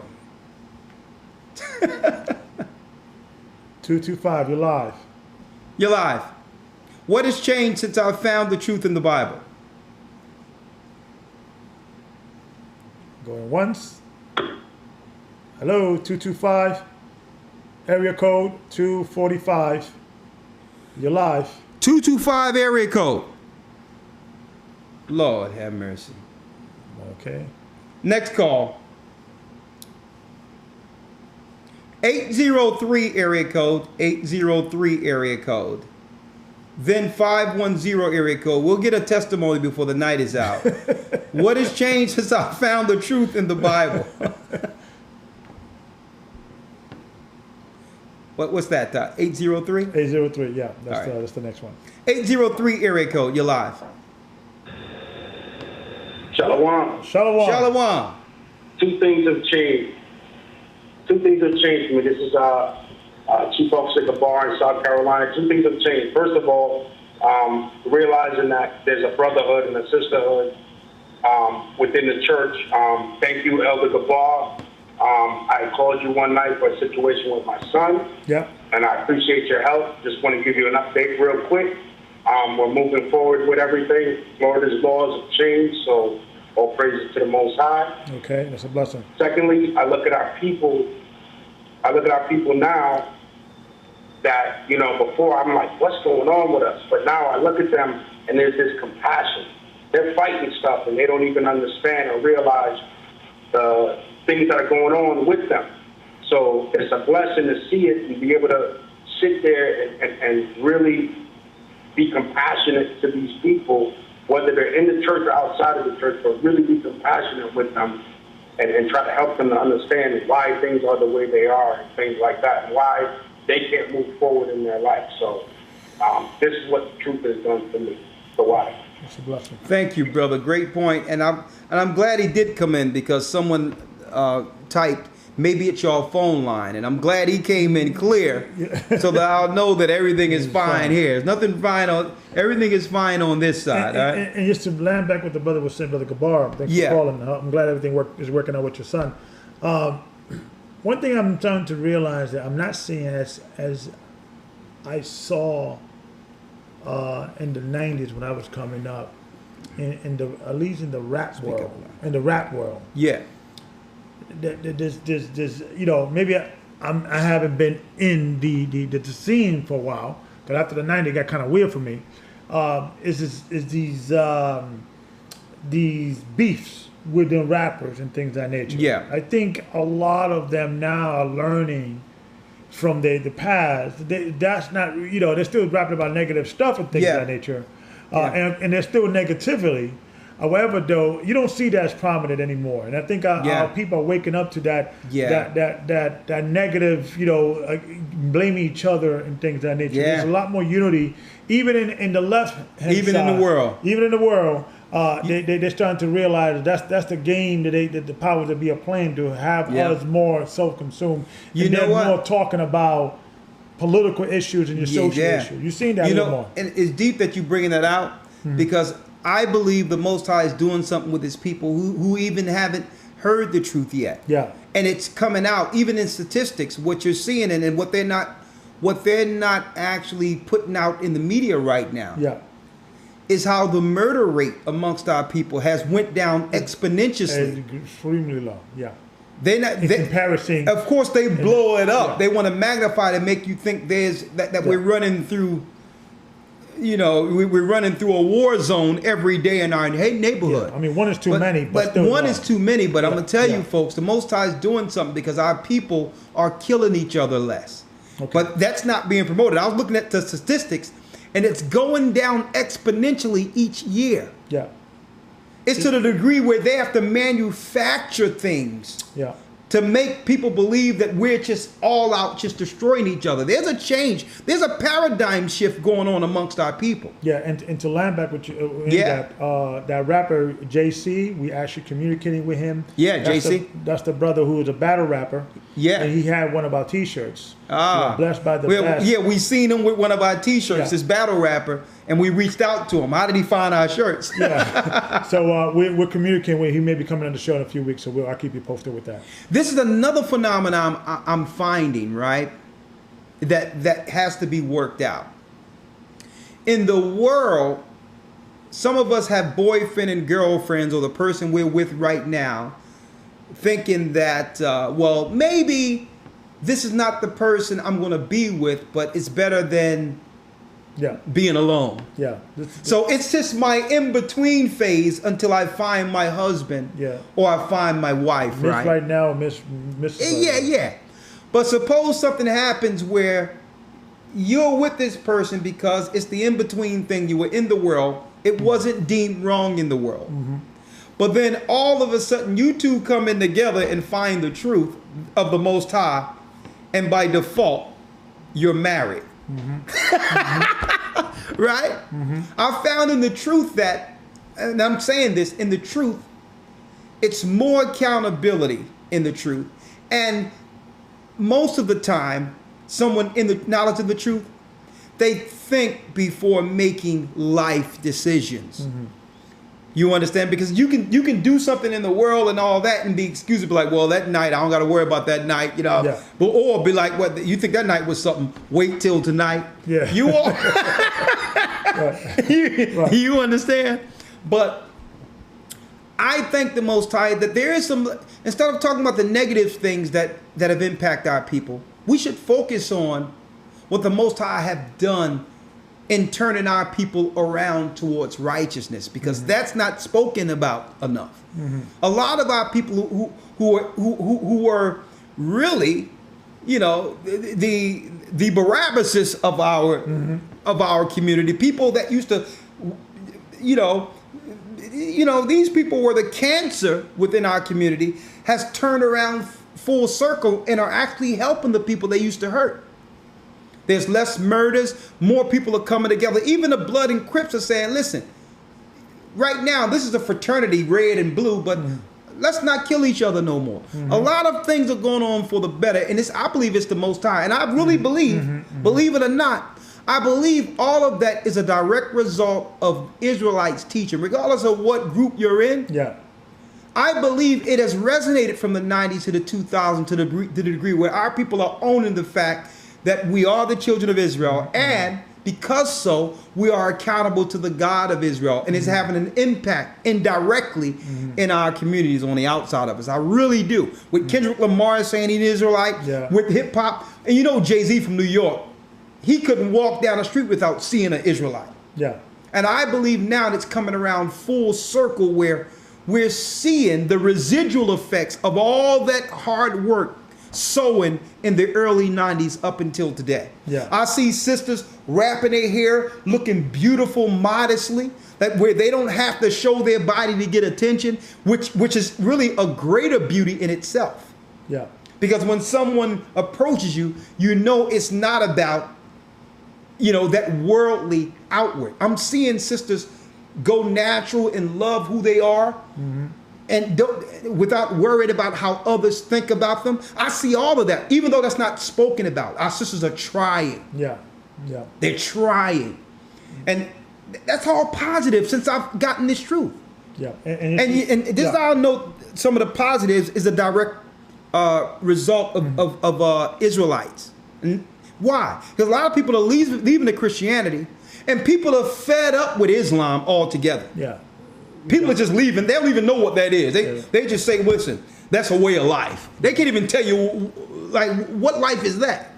People are just walking away from that. But what? Yeah. And just to make a correction, just the brother I mentioned, JC, is not Jay-Z, the rapper, who's Jay-Z, from New York, but JC, the letter C like Carlos, and he did a video called Bondage.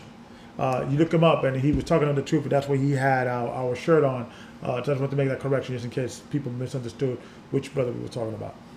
Oh, before we get the next call, I want to give people a sample of the song that's out on Spotify and iTunes and all that real quick. Okay. Called A Higher Powers With Me. I want to give them a little sample.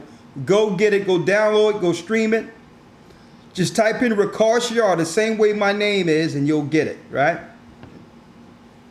Let me see. Let me get it here. Here it is.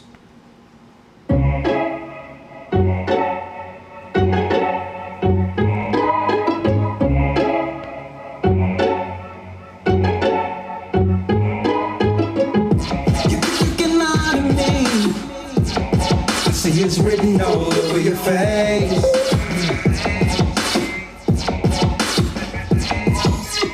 Scientific electricity you created out in space. Oh yeah. You can do what you wanna do. I know you're listening. You can think how you wanna think now, but you can't stop us. The truth is rising. Lose, we refuse. I'll go down without a fight. You think that I can't see what you do to me? Girl, you cannot defeat me. Yeah. 'Cause I'm on your lead. My hands on your heel, I'm pulling through. A step ahead of you. You think that I can't see? You know a higher power's with me. That's right. A higher power's with us. Get it. Yeah, we don't hear Play it. we don't hear music like that anymore. You understand? A higher power's with me. After the 90s, it got weird for me. And I did it Mike style on purpose. Yeah. They don't really care about us, right? Right. I did it Mike style on It's purpose. that old school. Joe. Exactly. Yeah. Old praise to the Most High. Let's take these phone calls. All right, let's go next. I believe 347. Yeah, 347. 347-414 area code. Just type in Ricard Shiar, RAWCHAASHAYAR on Spotify. It'll come up. A higher powers with me. HIGHER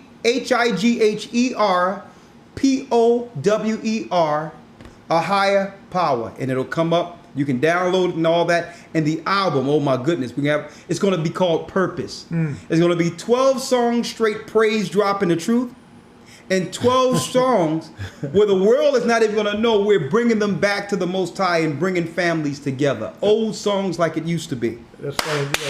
When you said with the truth. And you said Purpose. That's the name of the album. Oh, praise it. Oh, praise it.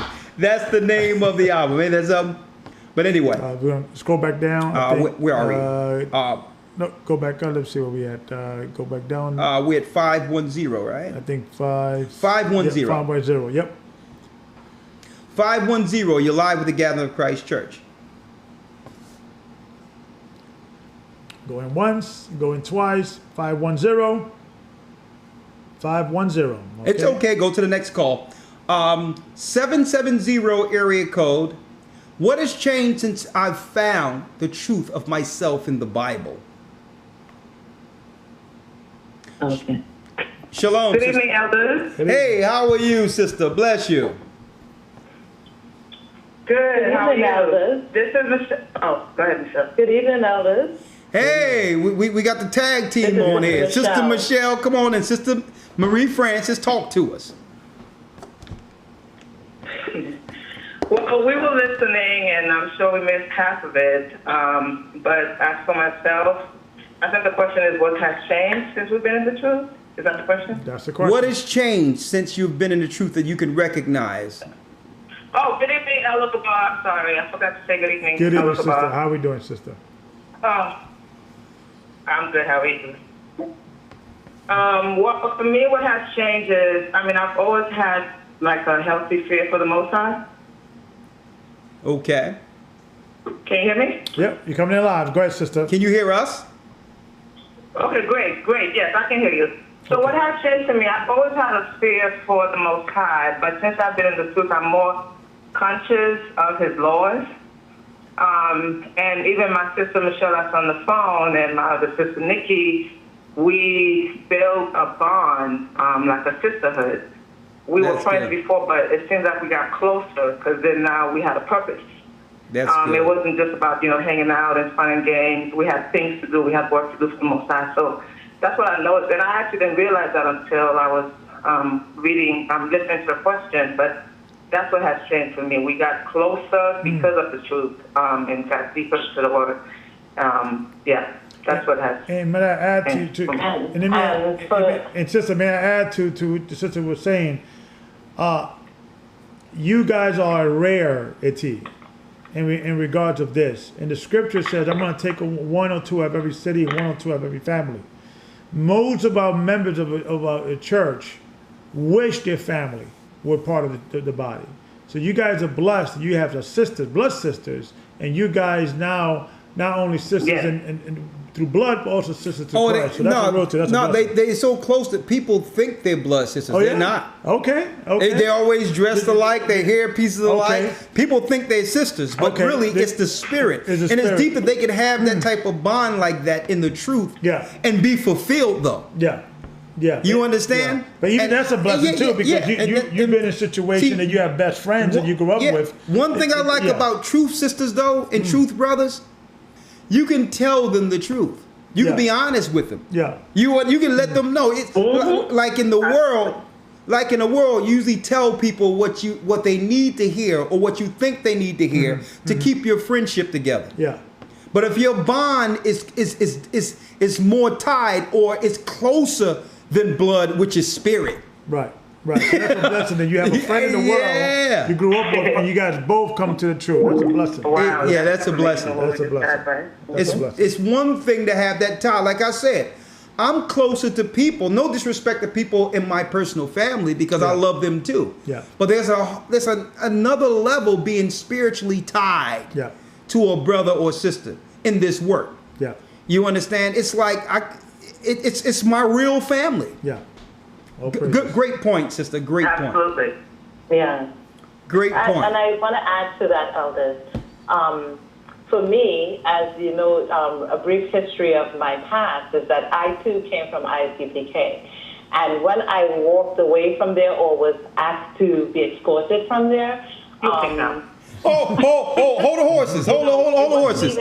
You was asked to be You was told to get escorted out of Israeli Church of God in Jesus Christ, or was it Israel United in Christ? IUPK. Oh, IUPK. Oh, Israeli School of UPK. University of Practical Knowledge. Yeah. Yes. So yes, you was asked to get escorted out there too? At the time, I guess I was too much of a rebel. I'm sorry. I said, hey, during the party, I was escorted out too. I didn't know that about you. Yes, I know. Okay, go ahead. But, you know, the thing that I was saying is that at no point in time was I embraced by the system. You understand what I mean? Yeah. And so when I leave there and I go back to the Christian church and still can't get any fulfillment. You know, I can say one thing about the Bible is that the Bible is what brought me back to the truth. Because I needed to go somewhere that was teaching the truth. So when I found fulfillment in listening to you over in a video and, you know, forming a sisterhood with Sister Marie France and myself and Sister Marie France and Nikki, those of us kind of bonded together because I didn't only find the Bible and for the Bible to be written to us, but true sisterhood in it.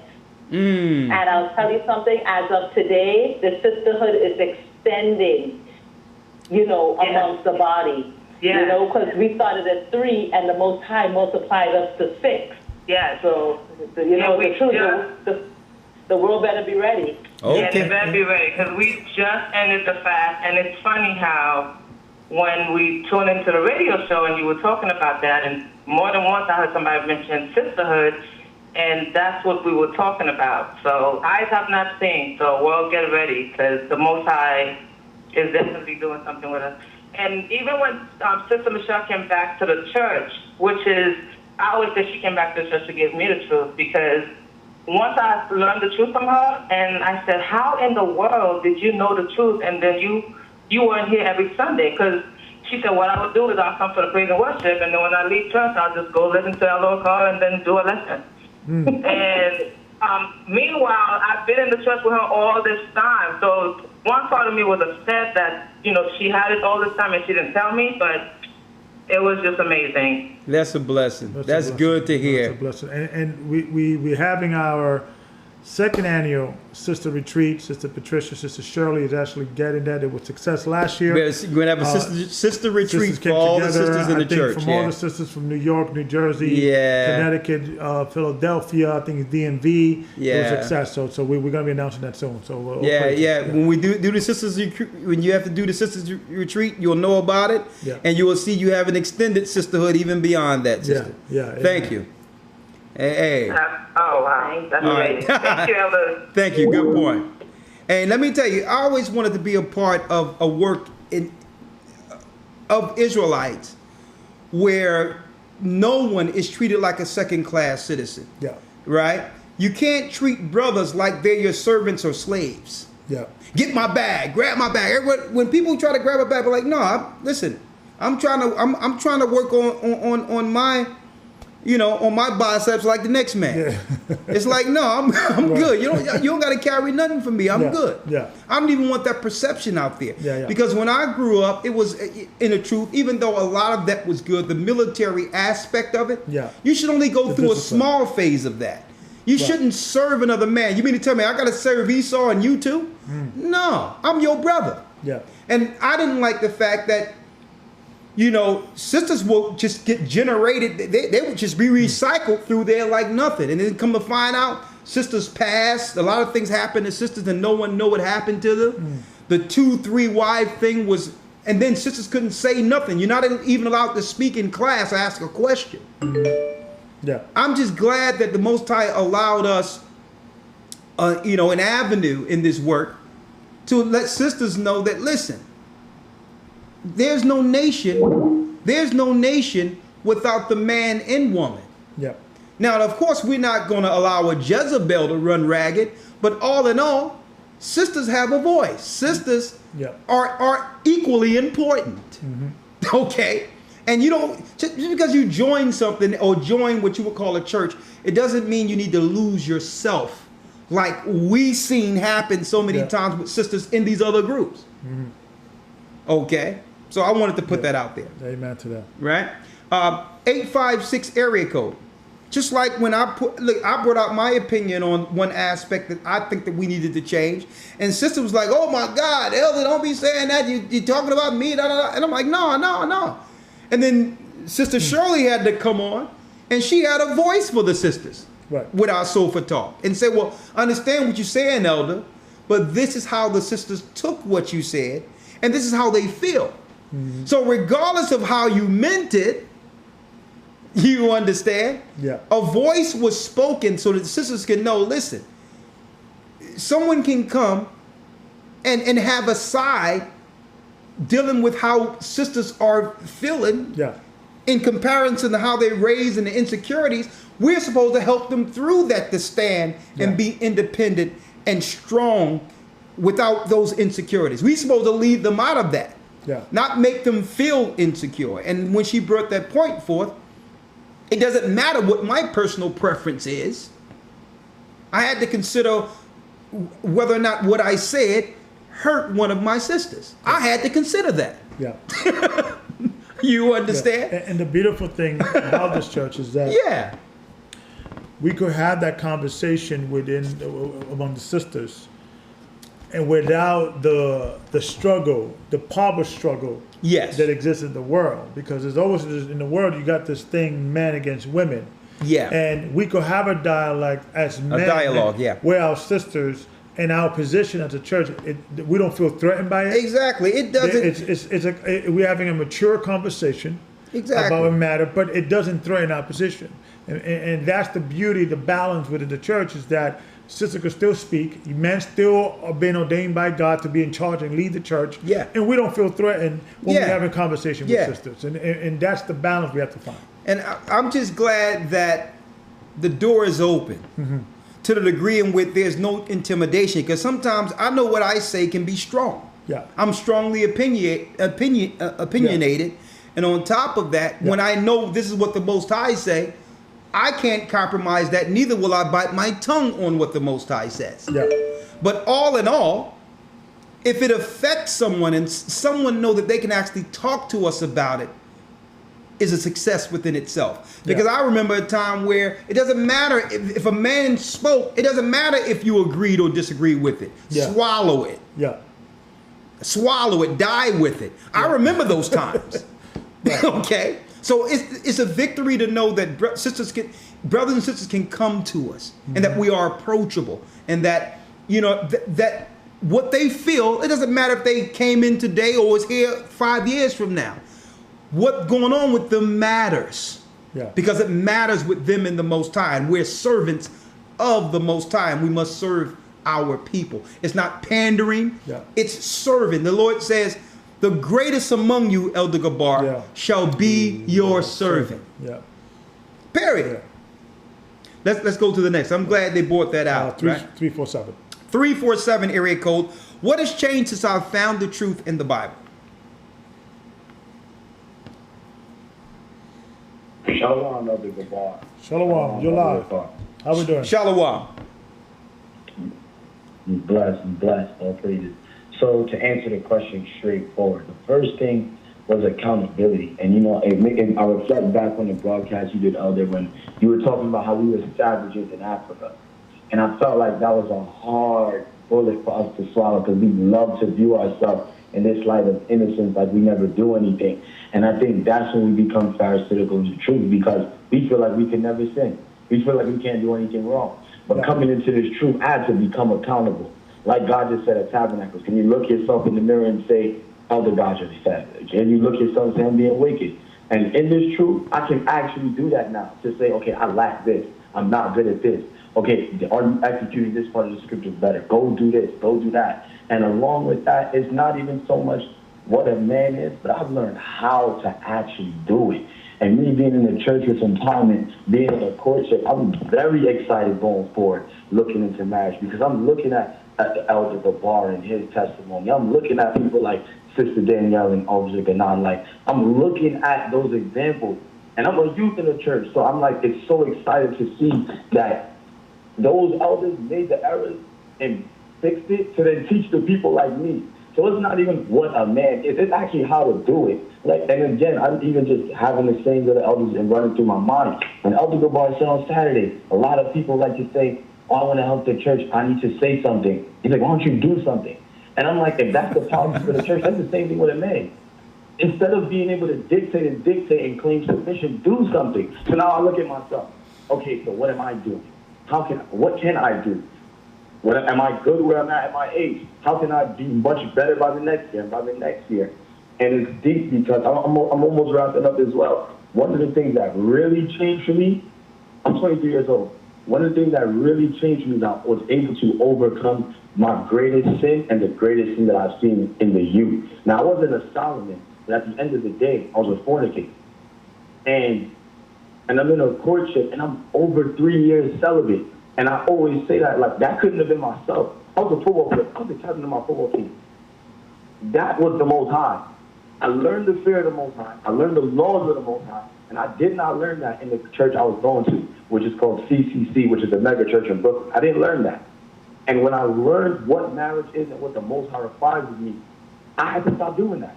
And now I've learned the mental power when the scripture says to sober up your mind. So that really changed. And Elder, it's funny, you said you wanted a testimony for the night. I'll give you one that's not that long. It's not long at all. Well, let's wrap it. I never knew my grandfather. I'm with you, brother. Let's get that one out. Okay. I like the way you transition, because you transition in a way where no one can stop you. But let's get this last piece out. Okay. You funny, Elder. I just never knew. You're funny. I never knew my grandfather on my dad's side, but I heard about him. So, like, long story short, I ended up getting a call like a few months ago, and it was by my aunt, one of my grandfather's children. And she said, I've been watching Elder Ricard Shiar. And she lives in Guyana. I have not spoken to her in like 4 years. And I said, how did you find out we were Israel? And she said, you forgot that you told me 2 years ago? And I was like, I guess I did forget. And it's like rebuilding relationships in my family that I never had. This is someone I've spoken to probably 4 times in my life. And now we speak on a weekly, monthly basis because we're speaking about the scriptures and how we can get GOCC over there. So, I've spoken to people in the church to do it, but that's all the points that I had. Well, let her know. I could go on and on like a song set. Let her know the saints are coming. We're coming, and you may be with us. Amen. You probably will be. All right. Bless you, brother. All right. Shalom. Bless you, others. You know what, Gabar? It feels so good to hear the passion. Remember when you first came into truth? Yeah. And if a general would have told me to go downtown and run through a wall, I would have. Because that's how indebted you feel you are to those who delivered that this one key, that important piece. Yeah. Amen.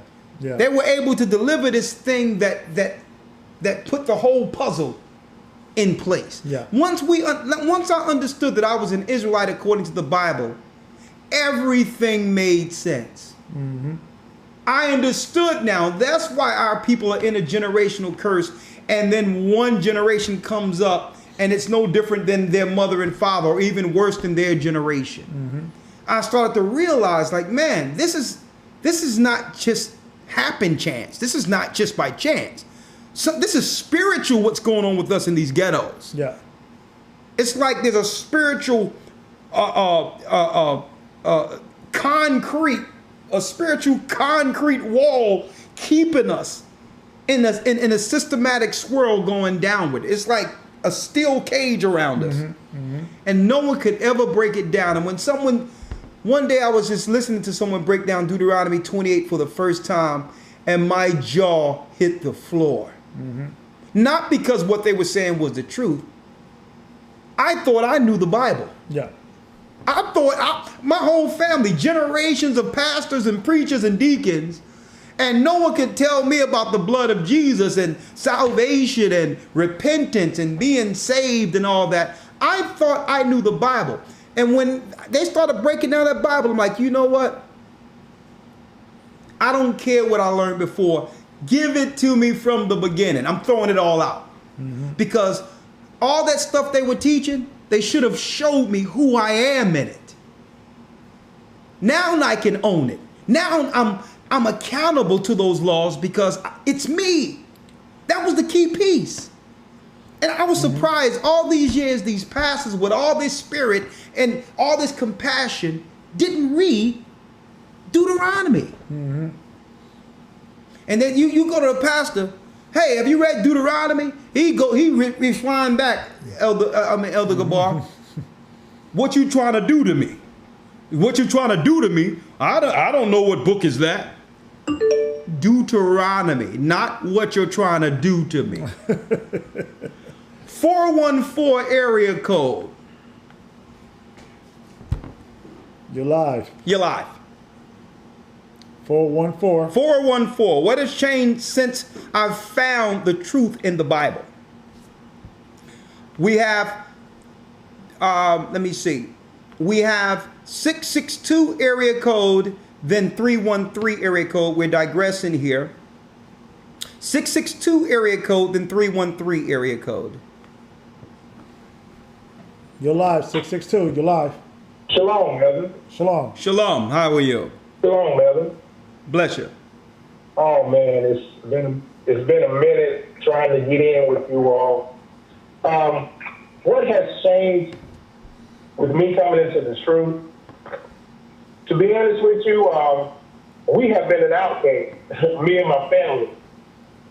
We have just been into this. We have been into this truth for about right at a year, and we have begun to just study and just learn from the videos. Okay. And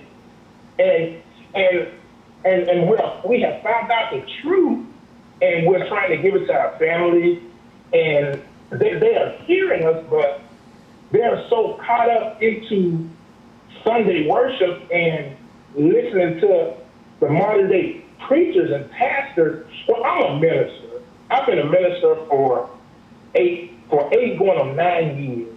And when I first heard you all, I didn't want to accept it.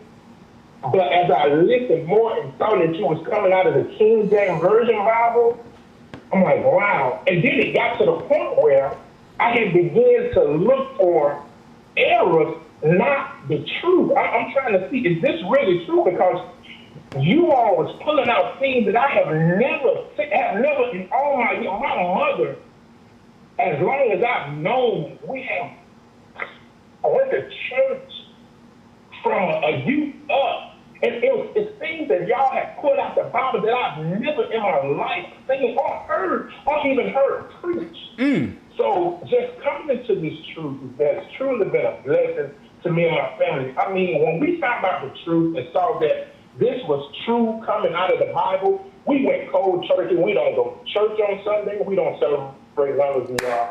One of the pagan holidays, we follow the laws, statutes, and commandments of the Most High God. And that's the way we're going to live here in my house. We're going to serve the Most High God. And it doesn't matter how people see us or what people think about us. It's all about us seeking the kingdom. And I talked to my pastor, and I said, and this is the last thing I want to say, but I had a sit down with my pastor, and I asked my pastor, because we had stopped coming to church, and he was very concerned about what was going on.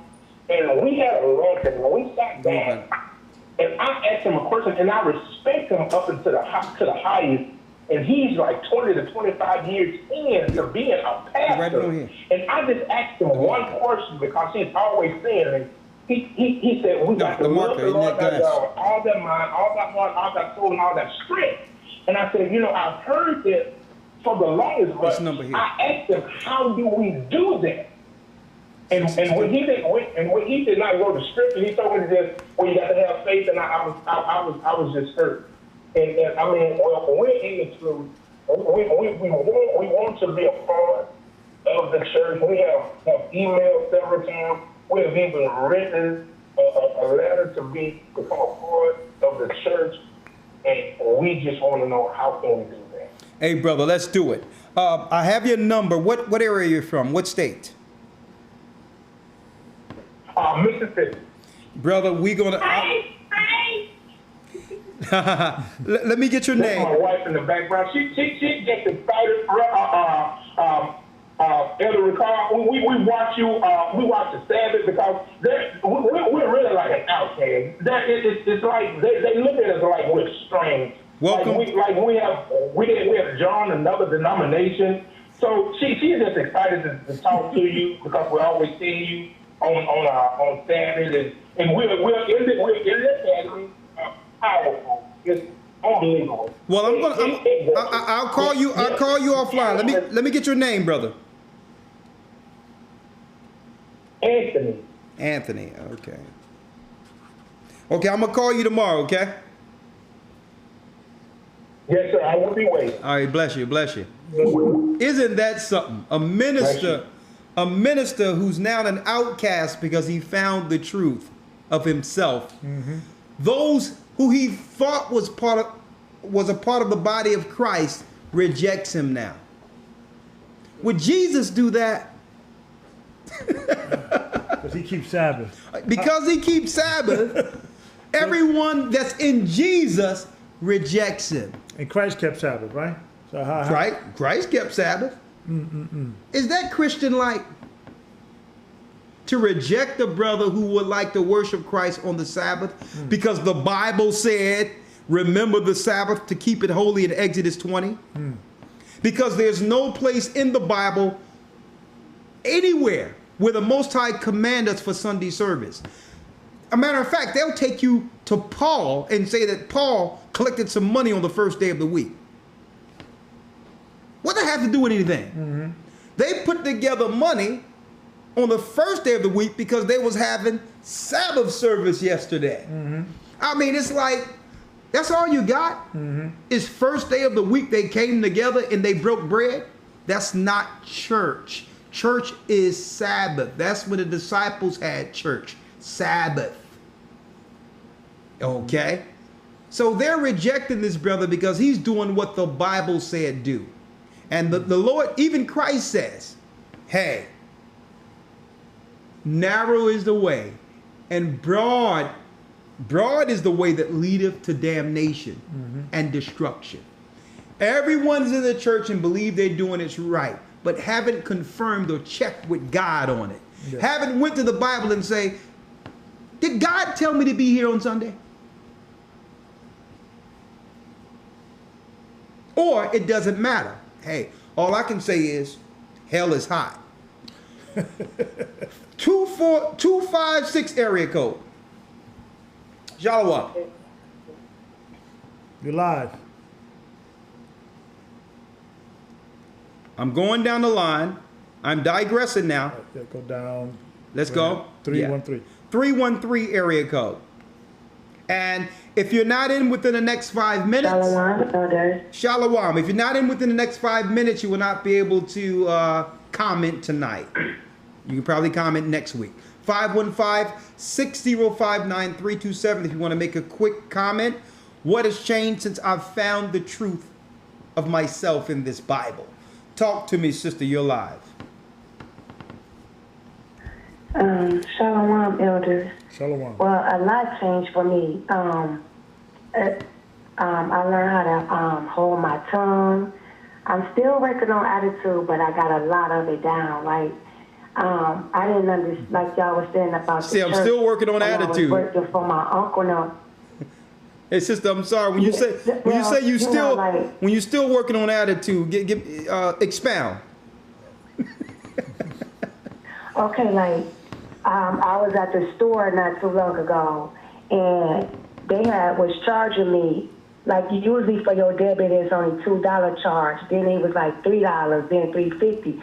So basically I was like, okay, y'all can take every dime y'all want because y'all be up next or whatever. And he said, the Arab man said something, so I was like, well, you know who we are.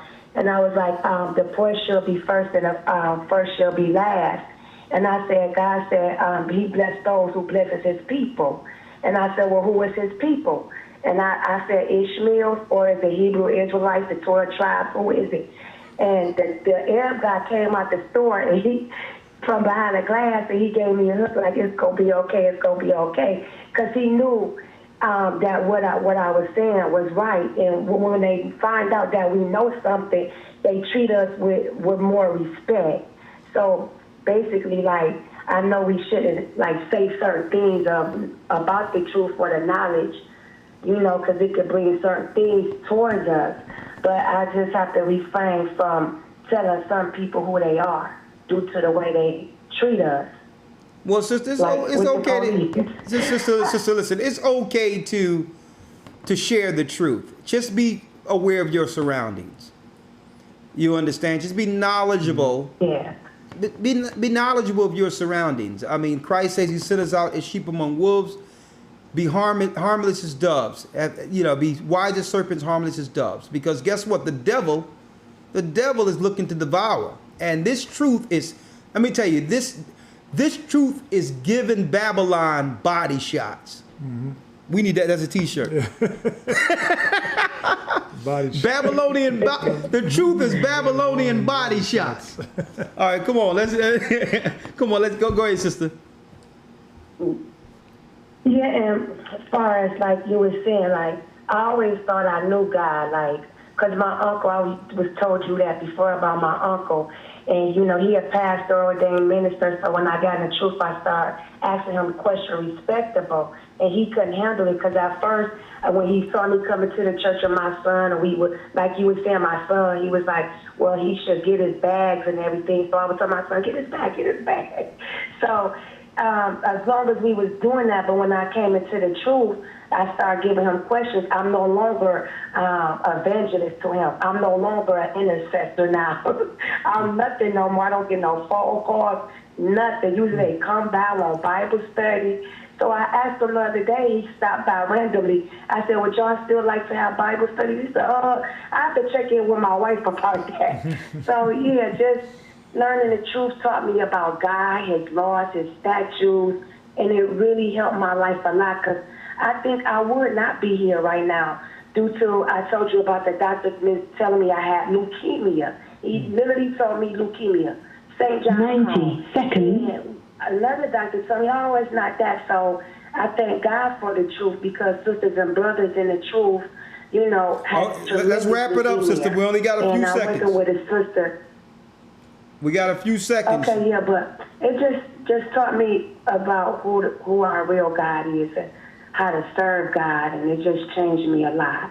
Well, thank you, That's sister. a blessing, sister. Thank you. Thank you for the call. Bless you. Good point. 60 seconds. We got 60 seconds. We're going to do 5 minutes overtime, and then we have to eat. Amen. All right? And again, if you would like to support the album, just type in Rakar Shiar or the single, A Higher Powers With Me. A Higher Powers With Me. The Higher, Higher. You can go to iTunes. You can go to all of the platforms and go stream it, download it.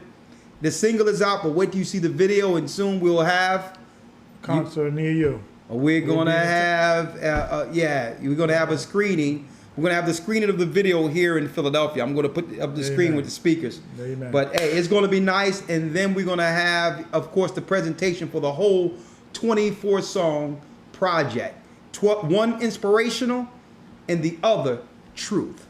10 seconds. All right, let's go down the line. We only got a few more. 816 area code, then 281 area code. Shalom. What has changed since you found the truth?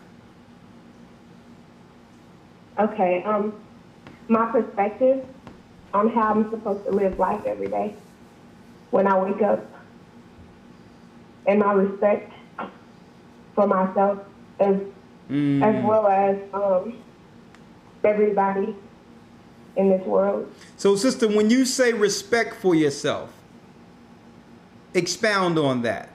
When you found the knowledge of who you were according to the Bible, how do you respect yourself more so now than before? Well, I've covered my head every day since I've came into this truth. out of respect of the struggle with fornication and how the angels fell. I gravitated to that once I came into the truth, and I always wanted to cover my head. At first, it's funny because I didn't want another angel to fall, but I cover my body, and then more importantly, on the inside, like I respect myself more because I understand that the Most High loves me. Because like the inside of me, like I was always depressed, and I didn't love myself. I really didn't. I really didn't. But then when I started to search more of the Most High and knew that He loved me enough to tell me to endure and to not give up, I figured like, okay, if He's telling us like we lack faith and don't give up, clearly there's an end to this. You know, there's something for me at the end of this all. So it increased the love for myself, the care of my body, the care of my children's body, and the care of the legacy that we have to carry on. So that's good. So you love yourself now. You take more pride in who you are, and no one forced you to go modest. This is something that the Most High worked with you worked on with you personally within you. Yeah, I was molested at 5. I'm sorry to hear. Yeah. I think we heard your story. Standoffish. I think you mentioned that before. I think, right? On one. Didn't you call in and talk about that before? No. Not for sure. No, this is my first time saying it on the radio. Yeah. Okay, but regardless of all, it had a negative effect on you, right? And now, the Most High have had you overcome that in this truth. Oh yeah. Praise the Most High. Praise the Most High. Well, bless you, sister. And you are in the body, right? You are in the body in your respective area, correct? Yeah. Good. Okay, All right. you, sister. Well, bless you, sister, and praise the Most High. Welcome to the family. All right. Praise the Most High. Shalom. And that's another thing that I think we push under the rug in our community. The level of the exploitation of children, while we protect these adults that we know that are doing certain things that are turning our people, you know, that are really hurting. You'll be surprised the number of sisters we have in this within the United States in our communities. I'm talking about a large percentage of sisters, probably around 5 or 6 out of 10. Yeah, well, the statistics 3 out of 1 or 4 out of 1, depending on what the stats. Yeah, I mean, almost 1 to 1. It's deep. How many of our children are taken advantage of before they have an idea of what life is altogether as children by close relatives and friends. And see, and this is why the churches don't want to discuss the law of God. This is why they don't want to deal with the law, and they're always talking about grace and all that, because we allow these things being Christian in our communities.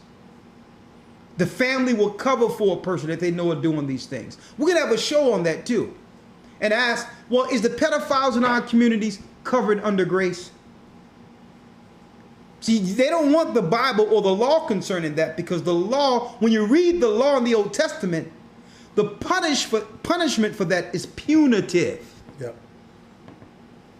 Grace is a part of the repentance, not you excusing someone for perpetually harming our children. That's not, you don't get grace for that. But that's another conversation in itself. Let's go down the line. 281, it infuriates me every time I hear someone say, especially a young lady, that something happened to her at 5 and 6. You know how delicate people are? Be it man or a young man or a young lady, a child. A new child just newly coming to the earth, don't even know what anything is. At 5 or 6, getting, man. 281 area code. And then the Christians want to say we're under grace. They don't, you know what? The devil don't want us to actually begin to execute righteousness and get what's wrong from amongst us. They would like us to coexist with wickedness. Yeah. They don't want us to deal with the wrong within our people. 281? 281. You're live. 281, you're live. Oh, Shalom, brothers. How y'all doing? Shalom, talk to me. What has changed since you found the truth within this Bible? Yes, sir. Well, I can honestly say what has changed for me is love and response. You know, coming into the truth is love and responsibility for your family. I've been married for about 5 years. I'm 25 right now, but I've been married 5 years. I got 3 kids. And I think for me, it's just being there and being responsible and loving my wife, because, like I said, we you know, coming into the truth, it's like a different perspective outside of what the world wants you to do and how they want you to operate in your family. As far as, you know, what's my role as a man? What's my role? What's, you know, my role for my wife? And the truth has put a great understanding on what I need to do for my family. And I think that's something that really changed for me. 100%. Praise the Most High. Praise the Most High. And this is something that we don't hear being more promoted within our community, because we think every African American Latino 25-year-old is running around not taking care of his family, not doing what's right. And a lot of that, in regards of what is been promoted, is a myth. In regards of more African American men take care of their children than other races. Yeah, but they don't promote that. They make you believe that everything is a baby daddy, baby mama, and all this stuff. Yeah. It's a lie that we don't take care of our kids. This is a myth. It's a lot of things that need fixing amongst our community. Yeah. But the whole thing is no one ever promotes the positivity, the things that are actually going right with our people. Right. The fact that the repentance and change and them understanding who they are and now are accountable for it are changing our community for the better. Israelites are changing our community for the better. And seeing people. Okay, I'm going to tell you that right now. Yeah. Because at least now, Christians have to step up their game. You can no longer expect someone just to default as a Christian and go to your church anymore. Now you got to go and you got to warn people, don't go to those crazy Israelites. Why? Because you're losing people. Right. You got to step up your game now. Right. Muslims. I seen Muslims. I wouldn't be surprised to see a turban dude, a Muslim with a sheet wrapped around his head saying read. Right. One of these days. Because everyone have to step up their game, because the Most High through this Bible is calling them to task. Now, he's calling all of them. But go on. Go ahead, sir. Go ahead, brother. Well, no, Elder, I had a question for you, and I know we, want to stick to the topic and things like that, but I did have a question for you. Hey, Sheree, give me your area code, and I'll bring you in next, Sheree. Because Sheree says she's ready to get turned up in here. Sheree Webster, put the first 3 numbers of your area code, so I'll bring you in next. Don't turn up on me now. Go ahead, brother. Oh, yes, sir. Let me find Sheree. And different things like that. At the beginning of in the broadcast, but something that came into mind was I always wondered, being that the church is big, the GOCC as a whole is big, and a lot of people actually go to y'all to the classes and learn. And I just wanted to know, why is it that a lot of times when people hear the truth and knowing that the GOCC is a big church, instead of them actually wanting to join the church to make the church better, why is it that most people say, well, look, we can just get the lessons from the classes, let's start our own thing, let's do our own thing, instead of us coming together as one whole? Well, brother, that's a good question, because the Lord says that would happen. Yeah. You got people who crept in unawares to try to heap souls to themselves. You can read that in the epistles. It's not even about looking at the classes. They really want to have their own thing, because no one would listen to them or follow them otherwise. These are people that tear down from the inside. Yeah. So the Bible says heresies must come, which is divisions, to try the church. We expect people to be like that, because you find these people who don't know what it is to build and keep something together. Yeah. And these are the same people who will be out there telling, why can't we come together? Then they're with something that was built for them to come into and say, well, we should be separate. Right. Yeah. But well, brother, the Lord says that we will have that. That's how that's more so how the church is actually tried and becomes better. I mean, not only that, and when people like that leave and do things like that, these are people that you didn't want around you anyway. So we have to look at that double blessing.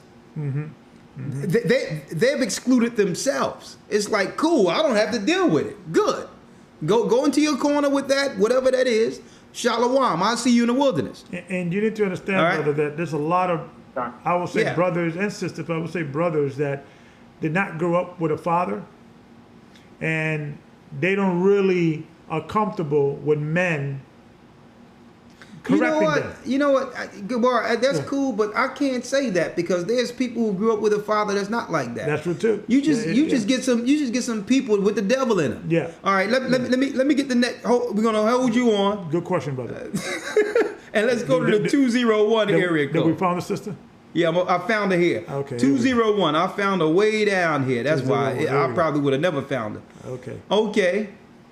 All right, sister, you're here. Shalom. Shalom. Shalom. Finally, Shalom, Elder Kabal, Elder Carr. Blessing. Talk. Can you hear me? I can hear you loud and clear, but we got to go down these calls, so I jump right to you. What has changed since you found the truth? Okay, I appreciate that. Everything, the way how I communicate with people, as you can see, I'm like impatient and I'm working on my attitude, but overall how I communicate with people, and I'm just learning more about myself, and I appreciate, the Most High has guided me because I'm dressing more modestly. Like when brothers try to speak to me in the street, I'm giving them flowers. And when I'm speaking of the truth, they just flee like the scriptures say. So all praises to the Most High for that. And I'm just becoming more and more like understanding of who I am and loving myself more. There's much more I want to say, but I appreciate you guys for skipping the line for me. And my baptism is Sunday. All praises to the Most High. Bless you, sister. Welcome to the family. Baptism this weekend. Go on, girl. That's what's up. All praise be to the Most High. One more in. Take me to the water. Lord, be my friend. Lord, I'm sinning, but I'm going in. Nothing left to do. I'm going down for you, Lord. Lord, I lay down my life. A sister getting baptized this Sunday. Actually, let me see. Today's 18. Every little day, Lord, I will. We're doing some baptism this week. Let's go. A sister is going to the water. That's right. Praise the Most High. See, that's good news. Mm-hmm, mm-hmm. What has changed as I found the truth in this Bible? I see the children of Israel changing their lives. Mm-hmm. Most people thought it couldn't get done. I remember speaking, and it used to be an afterthought. People looking at y'all, these guys are crazy. You walking down the street, they saying, "Yo, where your horse at?" Mm-hmm. You got the fringes and the chaps. Got the hat. You take off the meat. You put the hat on. Mm-hmm. You go for your keys. They say, "Yo, where your horse?" Mm-hmm. This truth, the Most High have got this truth spreading like wildfire. He's fulfilling his part. He said he would do this, folks. Mm-hmm. Are we fulfilling ours? Right? Come on, let's go. We only have a few more. 609 area code. Shalom. Shalom, you're live. 609. 609, talk to me. Hello? Yes, you're live. What has changed since you have found the truth? A lot, really, because I'm trying to get baptized. Okay. Give me that ink pen. Where are you calling from, brother? I don't know, maybe that song did it for him. No, I'm just playing with you, brother. Where you calling from, brother? Where you calling from? Let me write it down for you. Where you at? Where you live? Where you at? What state you in? It's Jersey. He's in Jersey. Jersey? Okay. I got his Jersey number. Let me have your name. Wayne Carter. Wayne Carter? William? Wayne Carter. Wayne Carter. Okay, brother Wayne Carter. We're going to call you back, okay? You'll get a call tomorrow. I'll call you personally. Look at that. All right, thank you. One more Kingdom Ready. Thank you, brother. Place you, man, this is good. Praise the Most High. They coming through, ain't they? Mm-hmm. I'm ready to go find some water at night. Right now, hey, let's do it. 757 area code. What have changed since I've found the truth of myself in this Bible? 757. All right. That's good. Hello. Hello. Hey. You're live. You're live. How you doing? Bless. Since I've come into the truth, I now know I'm not crazy. You know you're not crazy. That's a good one. Yes, yes, sir. Exactly. But to change the subject right quick, Brother Jabari, I want to tell you thank you. I spoke to you in Petersburg about 2 years ago. Okay. And I shared with you some experiences I was having from some side effects of medication. Okay. And I showed you how my neck had cut open from taking this medication, and you told me to seek natural herbs.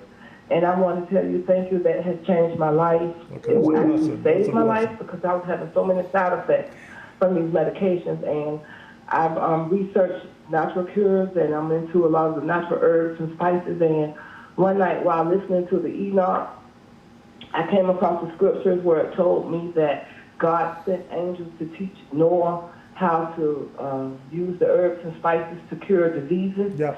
And now my regimen is all natural herbs and spices, and I feel now no longer like a dead person walking. And I took my life back, and I want to tell you thank you for sending me to that information. Let me say, but since my life has changed so much since I came into the truth. All praise to the Most High for that. I'm glad you was able to find some help. But let me say this. A good percentage of health issues could be resolved by simple eating right and exercise. You'd be surprised. Even if you're going... I had brain surgery. I had a baseball-sized brain tumor removed. Okay. And I was taking different medications for my brain. Okay. But I sought out natural cures of the brain. So now I'm using a lot of natural foods. I prepare my food with all herbs, spices. I eat a balanced diet. I drink lots of water. I'm into the teas. I take no medications. Okay. And every time I go to the doctors and I take my herbs and spices with me, I get a lot of negative feedback from doctors telling me that that doesn't work.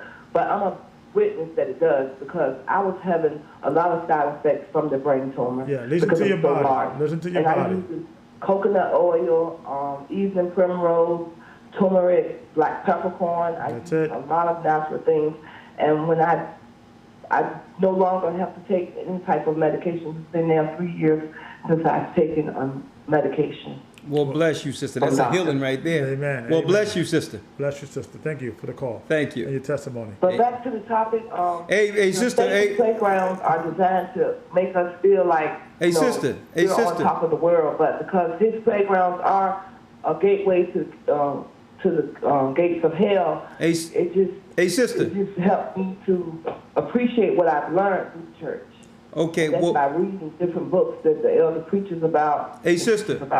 Hey, sister, I'm with you, but we digress into the next. We gotta make space for the rest of the people, okay? Thank you for the call, sister. But you brought some good points. Thank you. All right, bless you.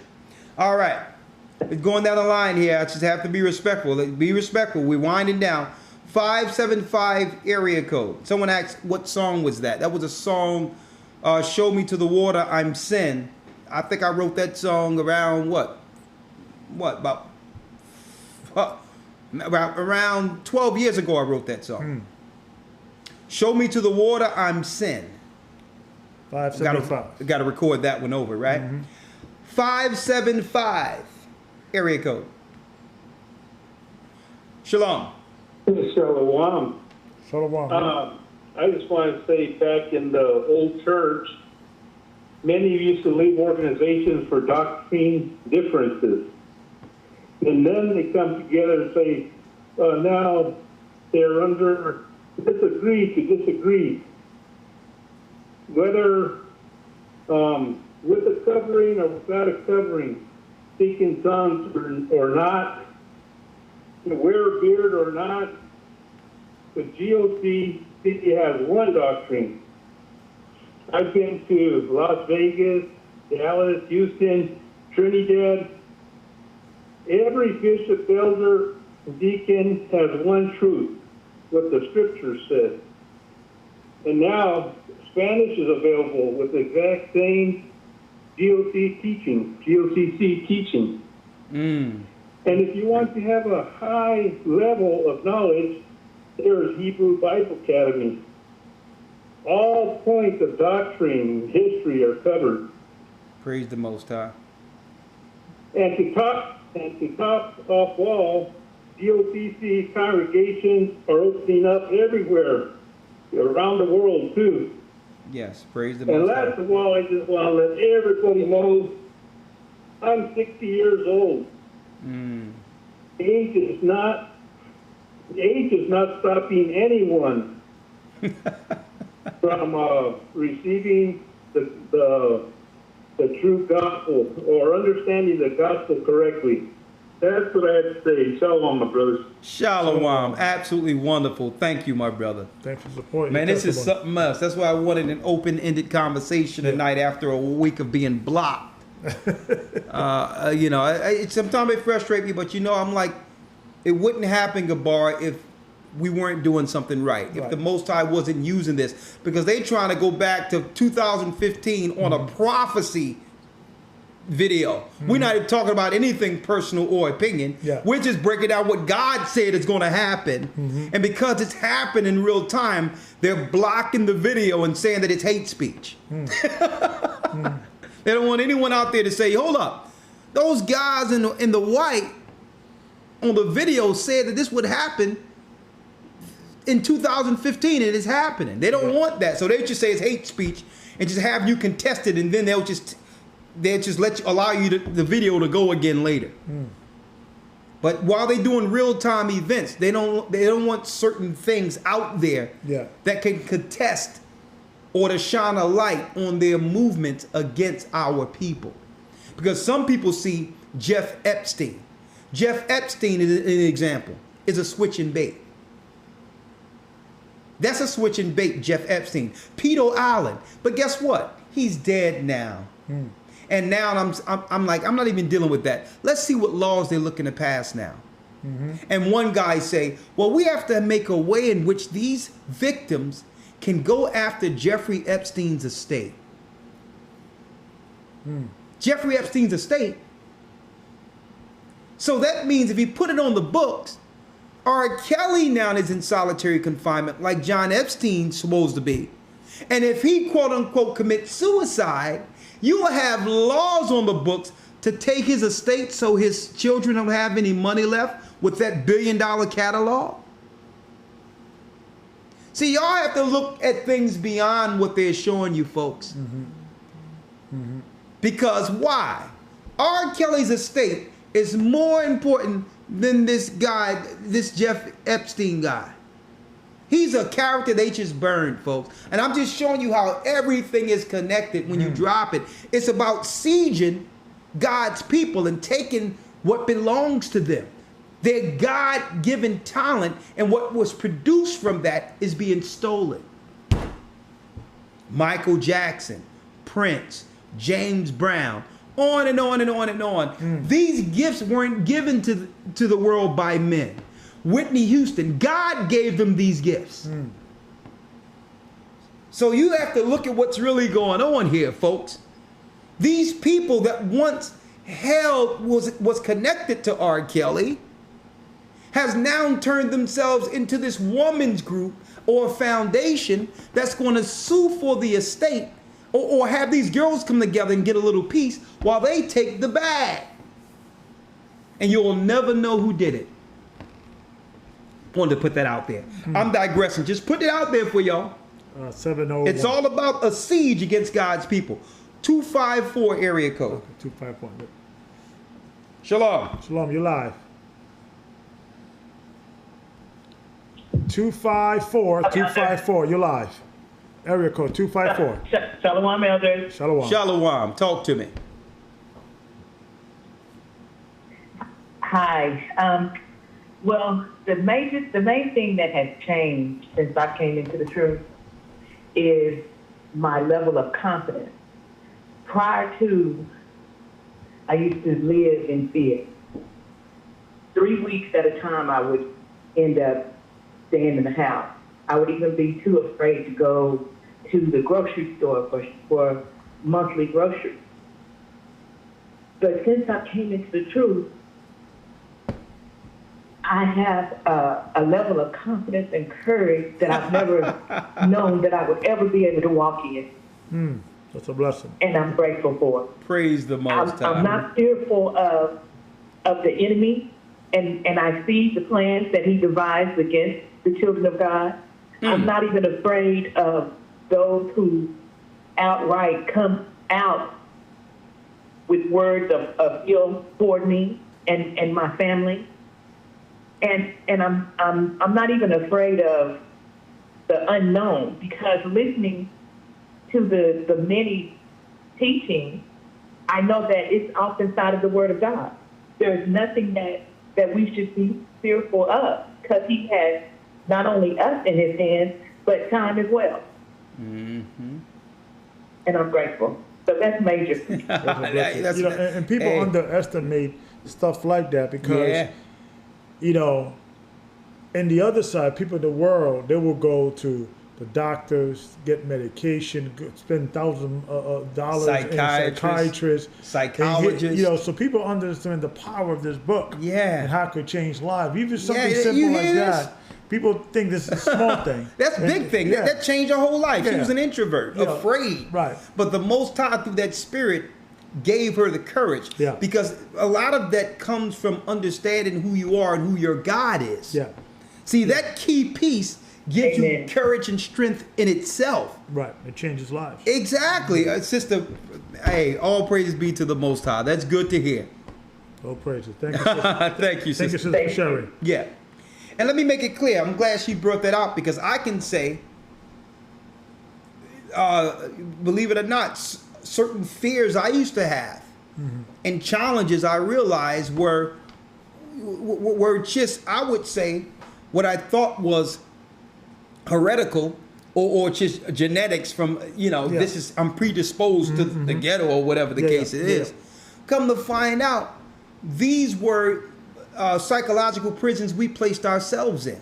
The fear and all that. It was part of us not knowing who we were. Yeah. But once I understood who my God is, when I understood that, I began to think outside of those parameters. And that's what the sister's talking about. She understands that these fears have put us in a box and have allowed the other nations to run roughshod over us, or to have them seem superior to us, because they're not born with those mental restrictions. Yeah. They know what God they serve. You understand? Yeah. So it's deep once coming to this knowledge, how it allow it just, it's like a butterfly sheds its cocoon, so to speak. Yeah. And I want to say this when I was speaking of Epstein. Let me make it clear. When I say the death of Epstein, I'm talking about the death of the character Epstein. Because the only thing they have to do is say he died. And now, you understand? Yeah. If he's dead already, then okay. There's no one to persecute. There's no one to prosecute, excuse me. And nothing comes out in trial concerning the real scenarios, the real story of who made the character Epstein. There was a 2,000-page testimonial. Yeah. That died that the FBI or whatever the prosecutor has that of names and testimonials of other people he was involved with and things of that nature that not seen night or day. So it's it's an interesting situation. So it is interesting. And it's about killing off the character so the story goes away. They'll come up with a committee and all that, and then another story will arise and it'll be nothing. But the laws on the books will have them steal everything that belongs to R. Kelly. And I hope when it happens, they don't strike this video for hate speech so that people can say, yo, they dropped that already. Right. So people can't tie two and two together. All right? Let's go down the line. I only have a few more calls here. 256 area code. Shalom. Hello, elders. Were you on Can you earlier? hear me? Were you on earlier? Yes. Okay, 1 second. I got to go to the next one because somebody been holding longer than you, okay? All right, let's go down. I think I have someone I've missed. 773 area code. Shalom, you're live with the Gathering of Christ Church. Shalom, elders. Shalom. Shalom, talk to me. You came in earlier? This is your first time talking? Yes, sir. You came in earlier? This is your first time coming in, right? Yes, sir. Okay. Talk to Go us. ahead, brother. Okay.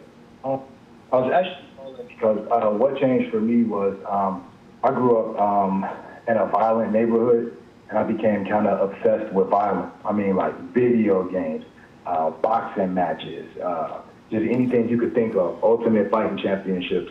Like, the bloodier, the better. And then I read Psalms 11 and 5 once I came into the truth, where it says, the Lord tries the righteous, but the wicked and him that loveth violence, his soul hateth. And there's not too many times you see what a Most High saying he hates something.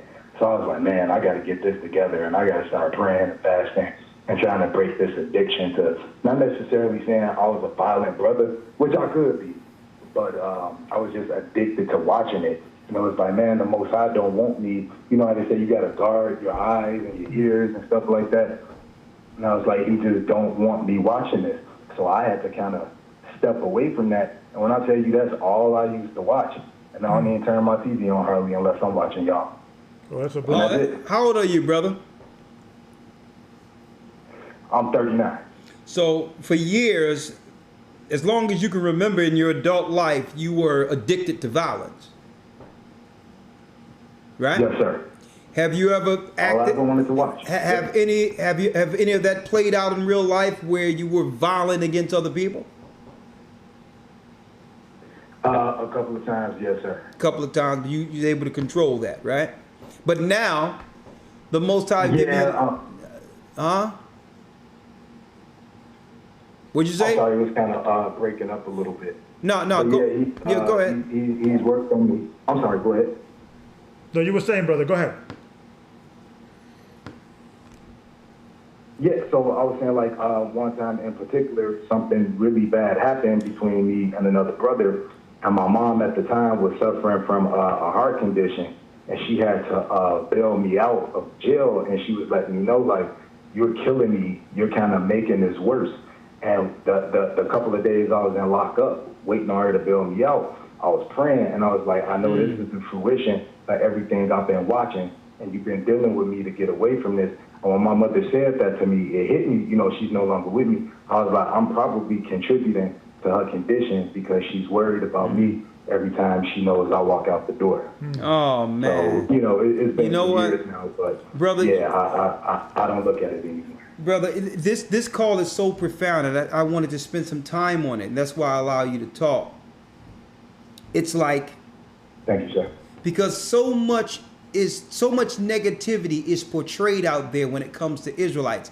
Israelites, according to other races of people or other religions that follow Israelites, thinks that Israelites is synonymous with violence. Here it is, a young man is standing here saying when he found out he was Israel and read this Bible, he became nonviolent. Now check that out. Yeah. It changed his life. Yeah. But yet, you'll never see the media interview this brother. Now, if something violent happened, or there was an argument on the state's capital, where it didn't even turn into violence, just shouting words, right? It would be a national media story, right? But yet, this young man is saying, guess what? Being an Israelite and finding out who he was in the Bible helped him control himself, and it turned from violence to nonviolence. So since they're not going to magnify it, brother, I would like to say today, thank you. Thank you for putting your story out there, because the Bible and the wisdom within the Proverbs and Ecclesiastes is really the best psychiatrist one could have. Yeah. Because it have you read and understand yourself from what? The Most High's view. That's the when you read Proverbs and those wisdom scriptures, every person, I don't care what your profile is, you'll find yourself positive and negative and know how to correct every issue by just reading what's in the Apocrypha, Ecclesiasticus. Try it. You'll be like, man, like they talking about me. It is talking about you. It's the Most High's profile on you. And then not only, he don't blame you, he just lets you know, by you being like this, it will lead you this way. If you do this, if a man talks too much, this is what he's really thinking. If a woman dresses like this or act like this is the type of wife she'll be. It breaks everything down. It even tell you about the enemy planning against you. It tells you in Wisdom of Solomon and in the book of Esdras, it breaks down how the wicked man sits back and conspire against you and his thoughts while thinking about destroying you.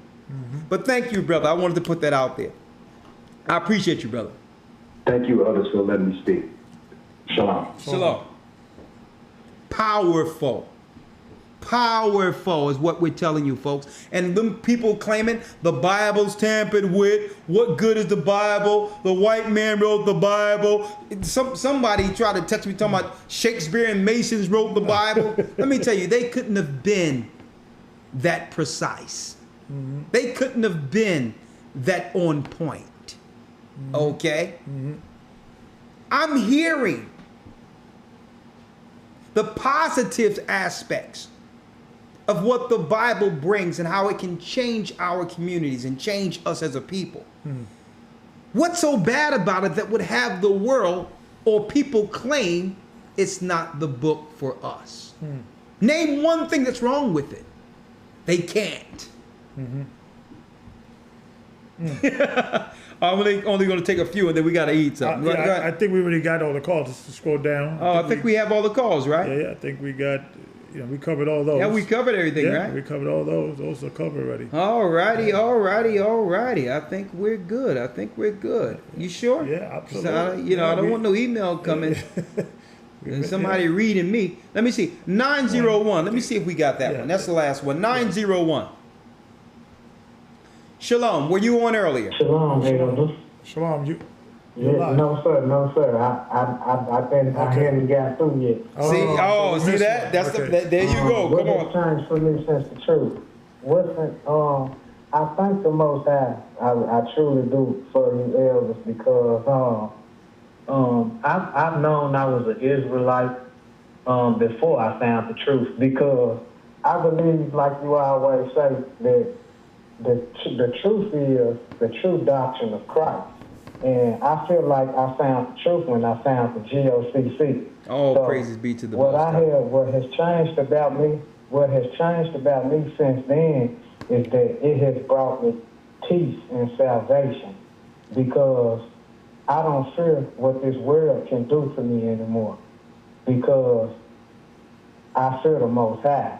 And it's just been truly a blessing, because I say that because I'm a 30-year-old male, and I'm an ex shot caller and a Gangster Disciples, and since I was 24 years old, I've dealt with kidney failure, and I'm still going through it now. But through all that, I know that long as I stay on the true path of the true doctrine of Christ, I know that in the day of judgment I can stand boldly, and I don't have to fear anything. I don't have to fear death, because I'm walking on that path. And so through that, it's brought me so much peace and salvation in my life. And I just thank the Most High for the church, and I thank the Most High for you elders. And it's just truly been a blessing, and it's allowed me to be a blessing to other guys in my community that don't know or haven't heard the truth. And I can share with them what I've learned in this truth and everything. So that's what I've gotten at the truth more than anything. Is just peace and salvation. Hey, brother, let me have your number here. I mean, let me have your name. I have your number. Yes, sir. My name is Jesse Ladd. I'm in Memphis, Tennessee. Jesse? I've been trying to see how I can congregate with the church. I know Elder Lawyer was here not too long ago. Unfortunately, I missed it, but I just been trying to. I watch all the lessons. I've been in the Hebrew Academy before, and like I said, I'm just trying to stay on the path. Well, brother, what we're going to do, man, I'm going to talk to you. We're going to call you, have Elder Lawyer call you, and we're going to see if we can get you a kidney package that can help you restore that kidney or your kidneys. I mean, because there are herbs that can actually help work that. Do you got those packages, those herbs? No, sir. No, sir. Okay, you're not on dialysis, are you? Yes, I'm on dialysis. I've been on dialysis for the last 5 years. But like I said, I mean, I don't fear anything. I'm still peaceful in my mind because, like I said, this truth has brought me so much peace and salvation that I'm still able to get up and work and do everything for myself. And even the doctors, they be like, how do you still able to do all these things? And I tell them, I have faith in the Most High. Well, you know, so okay, well, brother, listen. Well, we're going to get with you soon. We're going to deal with a baptism, and there is a kidney package with certain herbs that will help with that, with those kidneys. Because if your kidneys start working on their own, because eventually that dialysis will lead to end-stage renal disease. You understand? So you really want to you want to get that thing working by itself, if possible, if you can help it. And we're going to do some prayer for you. We need some baptism for you. And there is a kidney package that you can start, you know, seeing if the Most High can do something with what you have instead of it dependent on this machine. Okay. So we're going to give you a call. I'll pray. All right, brother, my brother. Boy, I'm glad I stayed on for that one. I'll pray. All right, brother, we're going to call you. Thank you, Elder. Thank you, brother. Shalom. And thank you for your support of this work. I really appreciate you, brother. All right? Thank you for calling. All right, shalom. Well, there's one more call, the 253 area code. I think that's the last call. 253 area code. I think we let's see here. Shalom. Shalom, you live. Shalom, Elder Shabbat. Thank you. What changed me was keeping the Sabbath and getting baptized and keeping the holy days. It has changed my life. I would never go back doing the holidays no more. I still have a fire burning in my soul. I'm still excited. It's been 4 years. And I'm just happy to know the truth and want to keep knowing the truth. I'm just so happy about the truth, praying for our people. I just give God all the praise and glory. I'm just happy and to know this truth and passing it around, just passing this truth around. Well, amen. Amen. All praises be to the Most High. Thank you, sister. And let me ask you, if you have to say one thing, what have changed since you found this truth? What would that be? It has changed me to be a better person where I have a real relationship with the Most High God. And I'm trying to get to keep growing and keep knowing. I'm looking at the Bible, I'm looking at it in a different way now. It has changed me where I want to help others. And I'm just praying, asking God to show me what is my calling for me to do. I just want to serve, be a servant. So it has changed me, that the love in my heart is still burning for Him and burning for our people, to pray for our people and keep them the holy days. I'm just still excited that light in me is still burning, and I hope it never will go out. Okay. Well, sister, praise you. And praise the Most High, and don't let the fire go out. Okay? Amen. All right. No. All right. Thank you. All right. Thanks for calling, sister, and bless you. Thank you. Someone said that they called the Philly camp and Elder Ricard didn't follow up. Well, I apologize if that happened. Call back and I'll follow up. Okay. Jesse Midget says, sounds like a few would like to know more about the kidney package. Yeah. Truman Burst, who's a guy who's been working for years as a doctor, he's over in the West Indies now. He has a package of herbs that he can suggest you when you go under kidney. There's a whole list of herbs you can actually go get yourself, but he can tell you exactly how to use that package. All right, right now I'm in conference with him soon. We're going to have a conversation with him and the elders where you can purchase or get the PDF to see what the package is, because he's getting inundated with all these people. He's only one person, and there's no way he can deal with all these people who need these packages all at once, where now it'll be mainstream if the media through his PDFs, if you look at the package and just order it yourself. Yeah. So I'm trying to work with him where the packages are out there where you'll know what stuff to get. Order it so that even if his manufacturers don't have it, you can get it in a timely fashion.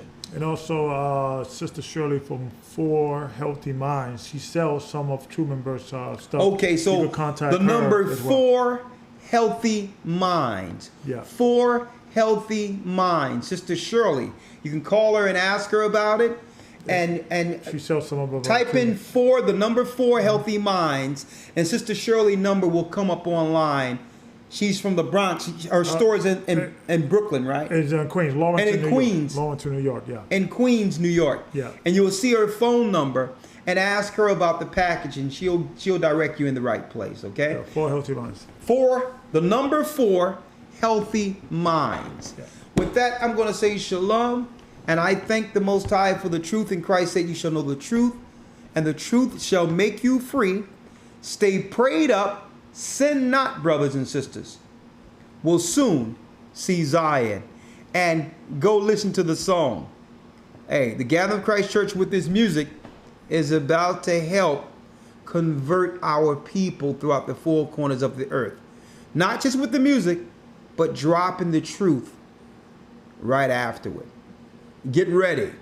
We will be touring all around the world, dropping this knowledge and singing praise, exalting the Most High's name.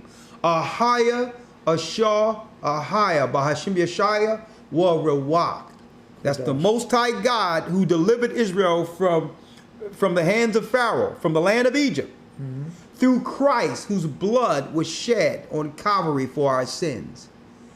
All right? And we receive the understanding and can understand the truth through the Holy Spirit. Shalom. Shalom. Stay prayed up. Do the right thing. Shalom.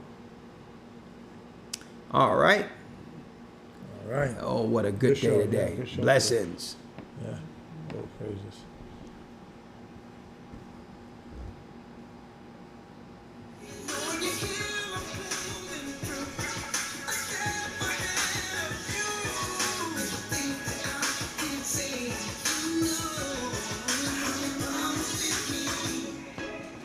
Fox? Okay. Do you have it marked? Yeah. Okay. All right, let's get this show.